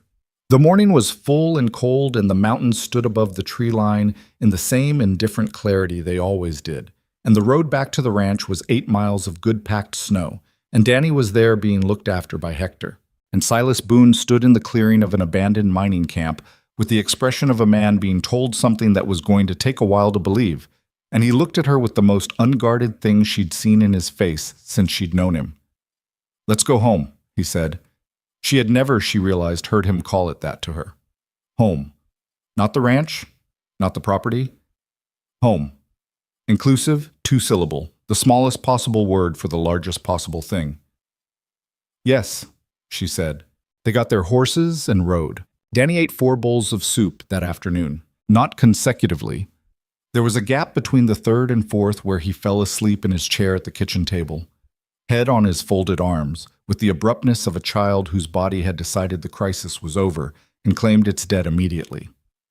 Vivian put a blanket over his shoulders and let him sleep there rather than moving him, because he'd had enough disruption for one day and the kitchen was warm, and she didn't want him waking somewhere unfamiliar. Silas sat across the table from the sleeping boy for a long time without doing anything else. She didn't disturb that.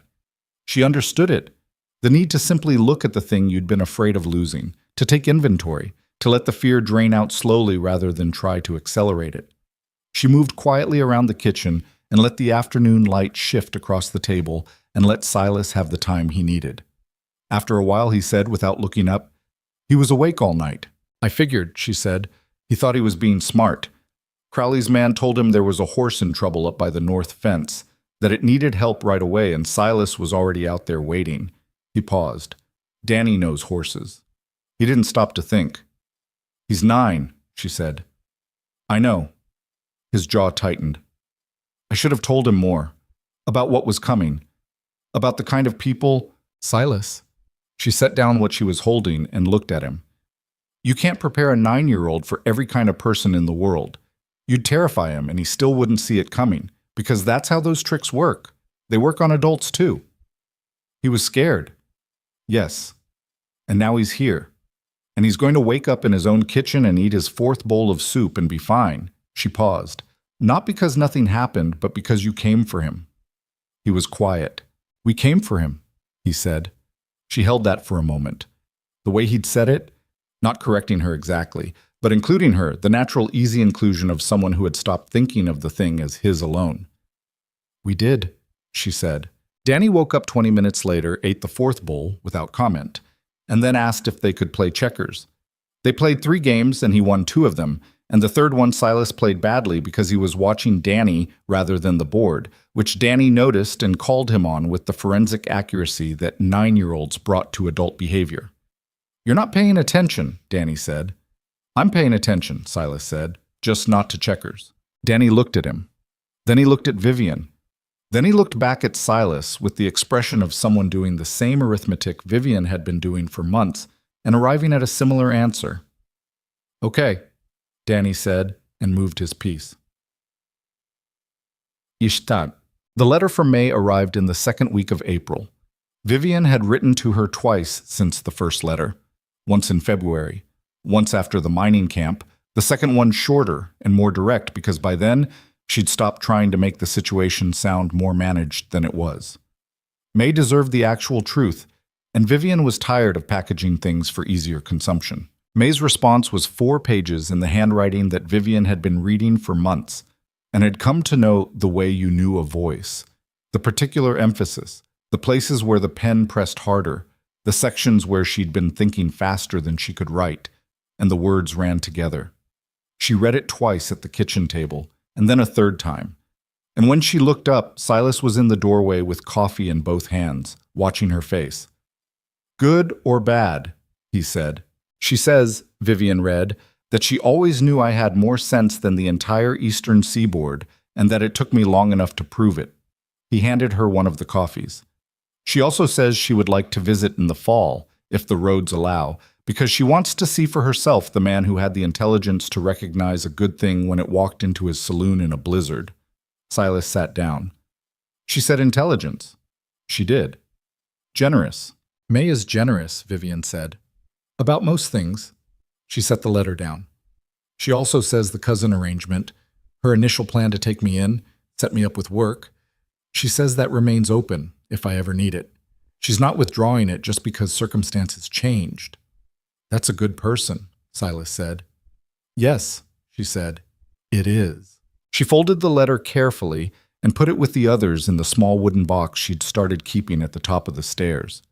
There was a small stack of them now. May's letters, a note from Tom Varley when he'd fully recovered, a brief official correspondence from Clark Hadley and Billings saying that the federal case against Crowley Railroad interests was progressing and that her documentation of the original contract had been useful. That last one she'd read 3 times too, for different reasons. Clark Hadley's full report came in June. It was not a letter this time, but a formal legal document, dense with language she had to work through carefully, and it told a story that was larger and uglier than even she had fully understood. Edwin Crowley's railroad acquisitions across 3 territories had involved a pattern of debt contracts, arrangements made with men whose businesses were failing, whose land sat on desired rail corridors, whose desperation made them willing to sign things they didn't read carefully enough. The contracts had taken land, water rights, grazing territory. In 3 cases that Hadley had been able to document, they had taken people, daughters in 2 instances, used as debt settlement in arrangements that weren't so different from the one Vivian's father had signed. She read that section 3 times, not because she hadn't suspected it, but because suspicion and documentation were different things, and seeing it documented, seeing herself as one instance in a pattern that had cost other women other lives, produced a feeling she hadn't expected. Not satisfaction, not vindication. Something quieter and harder to name. The feeling of having been part of something without knowing it, and of that something now being made visible and accountable. Edwin Crowley was formally charged with land fraud and coercion by federal authorities in July. The trial was scheduled for the following spring in a federal court in Helena. Hadley wrote that the evidence was strong and that Crowley's lawyers were already in settlement discussions, which Hadley considered a signal. Vivian wrote back and asked what her role in the proceedings would be. Hadley wrote that her testimony might be requested but was not required for the primary fraud charges. He added that her presence, if she chose to provide it, would strengthen the coercion evidence significantly. She told Silas that evening. He listened to the full summary without interrupting, which was his way with important information, taking it in completely before he formed a response. "You'd have to go to Helena," he said. "Yes. It could be unpleasant. I know what it could be. I know you know." He looked at her. "I'm asking what you want to do, not what's strategically useful. What you want." She thought about the two other women in Hadley's documentation, women whose names she didn't know, whose situations had been similar enough to hers to appear in the same legal framework, women who might or might not have Vivian's particular combination of stubbornness and good luck, and a stranger who happened to be sitting in the right corner of a saloon at the right time. "I want to testify," she said. He nodded. One nod, complete and without qualification. "Then we'll go to Helena," he said. "We." Again, that word, easy and natural, the smallest word for the thing that had grown between them so gradually she couldn't have said when it became simply how things were. The summer changed the ranch the way Montana summers changed everything, radically, completely, as if winter had been a different world entirely. The snow went, and the grass came up green and thick, and the cattle moved out to the far pastures, and the days stretched long and warm, and the mountains went blue with distance in the afternoon light. She found herself that summer doing things she had not planned to do and would not have predicted 6 months earlier. She started talking to some of the women in Redstone Ridge. Not systematically, not with a plan in mind, but because she was in town often enough for supplies and ranch business that conversations happened, and some of those conversations went longer than transactions required, and she started noticing what she was hearing. Women who had no one to keep their accounts, who couldn't read contracts, who signed things they were told to sign because there was no one explaining what the words meant. Women whose children had no school to attend because the nearest one was 14 miles away and only ran for 3 months in summer. She mentioned this to Silas in early August, sitting on the porch in the evening with the air warm enough to be outside without a coat for the first time in months. "A school," she said. "Not a full schoolhouse, not yet, but lessons. Somewhere in town, regular days. Anyone who wants to come." He looked at her. "Kids or adults?" he said. "Both," she said. "Danny's not the only child in this county who's running behind, and he's not the only one who'd catch up fast if someone paid attention." He was quiet for a moment. "The Hendersons' old storefront," he said. "They moved the business to the building on 2nd Street last year. The original space has been empty." "I noticed that." "Ed Henderson would probably let it cheap if you explained what it was for." He paused. "He's got 3 grandchildren who can't read." "I know," she said. "I've talked to his daughter." He looked at her with an expression she'd come to love. Not the not-quite smile, but its older sibling. The full version. The one that arrived when she'd done something that confirmed something he'd already believed about her. "You've been planning this," he said. "I've been thinking," she said. "Planning requires someone to say yes. Ed Henderson will say yes." "I meant you." He looked at her. "You don't need me to say yes." "No," she admitted. "But I wanted to tell you first." That landed somewhere visible in his face. The particular quality of being chosen, not required, for someone's confidence.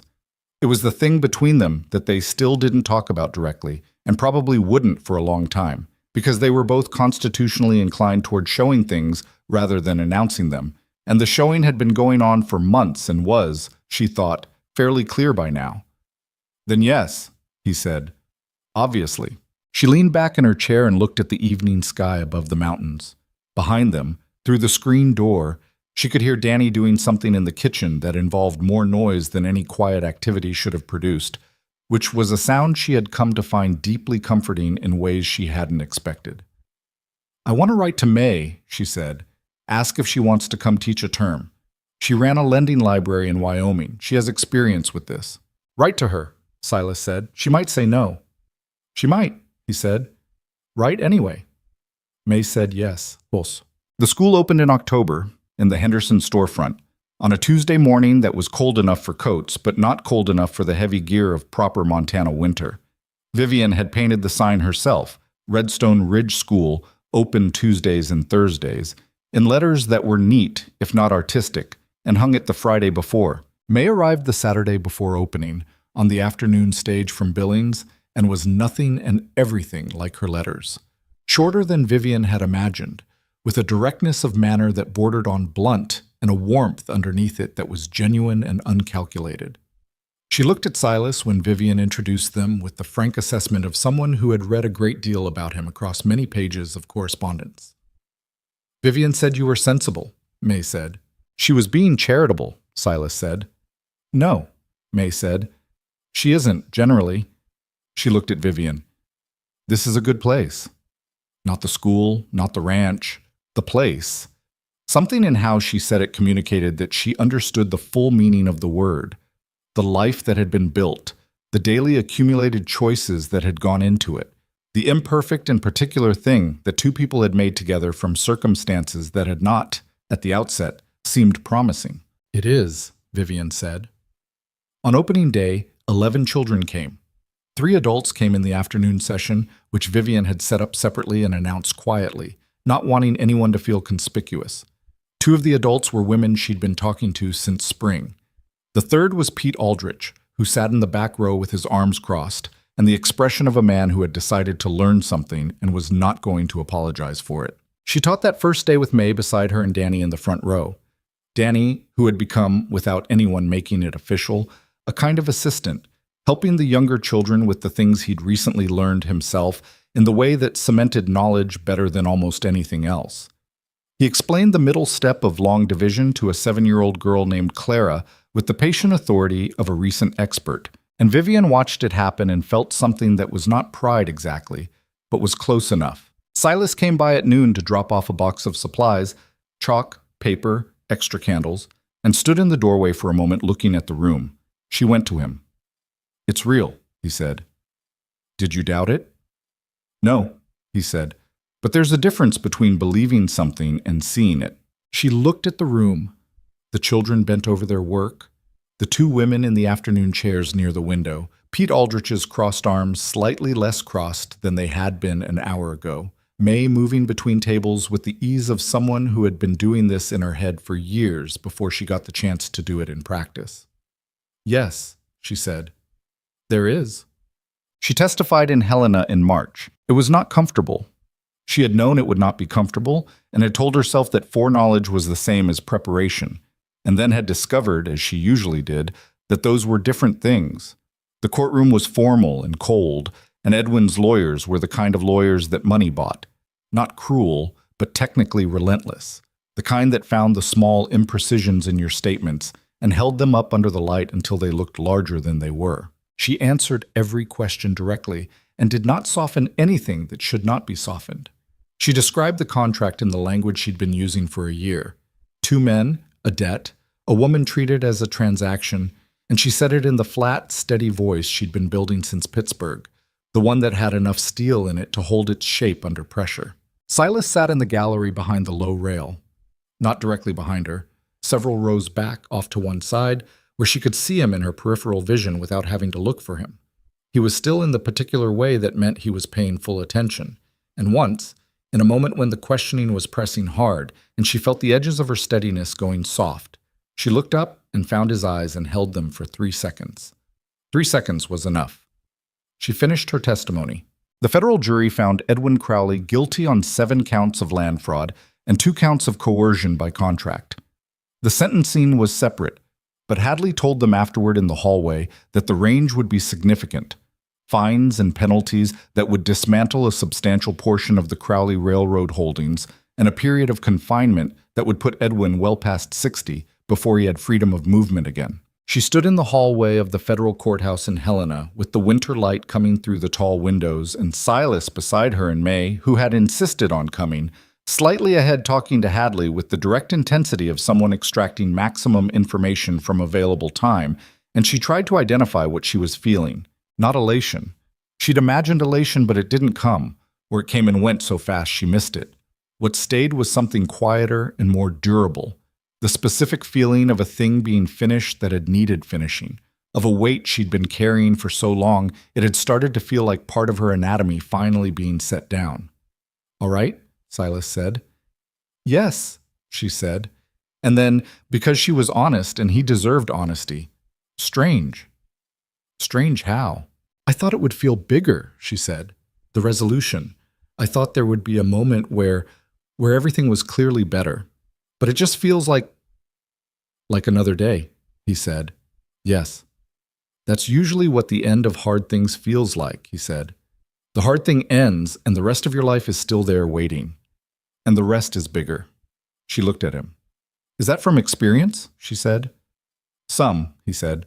She thought about the ranch, about the 12 years he'd spent building it, about his brother and his brother's wife, and a 5-year-old boy who had arrived with nothing and was now 10 years old and teaching long division to younger children and asking better questions every week. About the quality of stillness she'd seen in a corner table in a blizzard that had turned out to be not numbness, but patience. The patience of someone waiting for the rest of their life to show itself. She thought about herself, at 25, on a rented horse in a blizzard, telling herself keep going without knowing what she was going toward. She thought about how often the things that turn out to matter most are the things we walk into sideways, by accident, in bad weather, with nowhere else to go. "The rest is bigger," she said. "Yes," he said. May finished with Hadley and came back to them with the brisk purposefulness of someone who had obtained what they came for. "He says the land contracts that were fraudulent. There are families in 2 counties who may be able to reclaim property." She looked at Vivian. "He asked if you'd be willing to be contacted by some of them, as someone who can speak to the process." "Yes," Vivian said. She said it without hesitating, which told her something about how far she'd come from the woman who had been practicing keeping her face still in strange rooms. "Good." May looked between them. "Now, can we find somewhere that serves a decent meal in this city? I've been up since 4 and I'm not at my best." "You seem fine," Silas said. "I am extraordinary even at a deficit," May said. "That's different from fine." Vivian laughed. A real one, the kind that came without deciding to. Silas looked at her, and the look was the fullest version of everything she'd been reading in his face across ledger books and kitchen tables in open Montana country, and it had the same quality his voice had when he said home. Inclusive, unhurried, and absolutely certain. They found somewhere to eat. The food was adequate. The company was good. Outside, Helena went about its business in the hard, bright March cold, and somewhere north of there, the ranch was running without them for 3 days. Hector and Cal and Tom Varley keeping things in order, Danny at the neighbors through the week.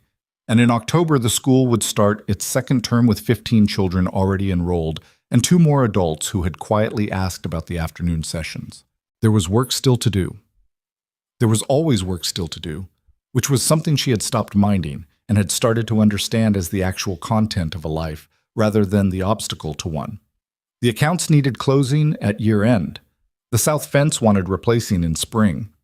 Tom Varley was talking about teaching Danny to keep the secondary ledgers himself, which Danny was simultaneously very interested in and very resistant to in the way of children who wanted things they were afraid of wanting too much. And she and Silas had not yet said, in plain language, the thing that had been true for months, and that they had been showing each other in every other way possible, because they were both the kind of people who said the important things once and meant them completely, and therefore took their time. She thought they were getting close. She thought, on the stage home through the bright March country, watching Silas sleep against the window. He could sleep anywhere, in any conditions, which she had observed with admiration and some envy from the beginning, that there was something she had learned from all of this that she had not known when she was on a rented horse in a blizzard telling herself keep going. She had thought then that surviving required getting somewhere, that there was a destination that would make everything before it worth it. She had thought of herself as a person in motion, defined by the moving, and of belonging as something that existed only in places she hadn't reached yet. What she understood now was different. Belonging was not a location. It was not something you arrived at. It was something you built, incrementally, out of imperfect materials and difficult seasons, and the daily small choice to show up for the thing and the people in front of you, even when you were tired and uncertain and not entirely sure you were doing it right. You built it in kitchens and on fence lines and across ledger books. You built it in the patient teaching of a step that a child kept rushing.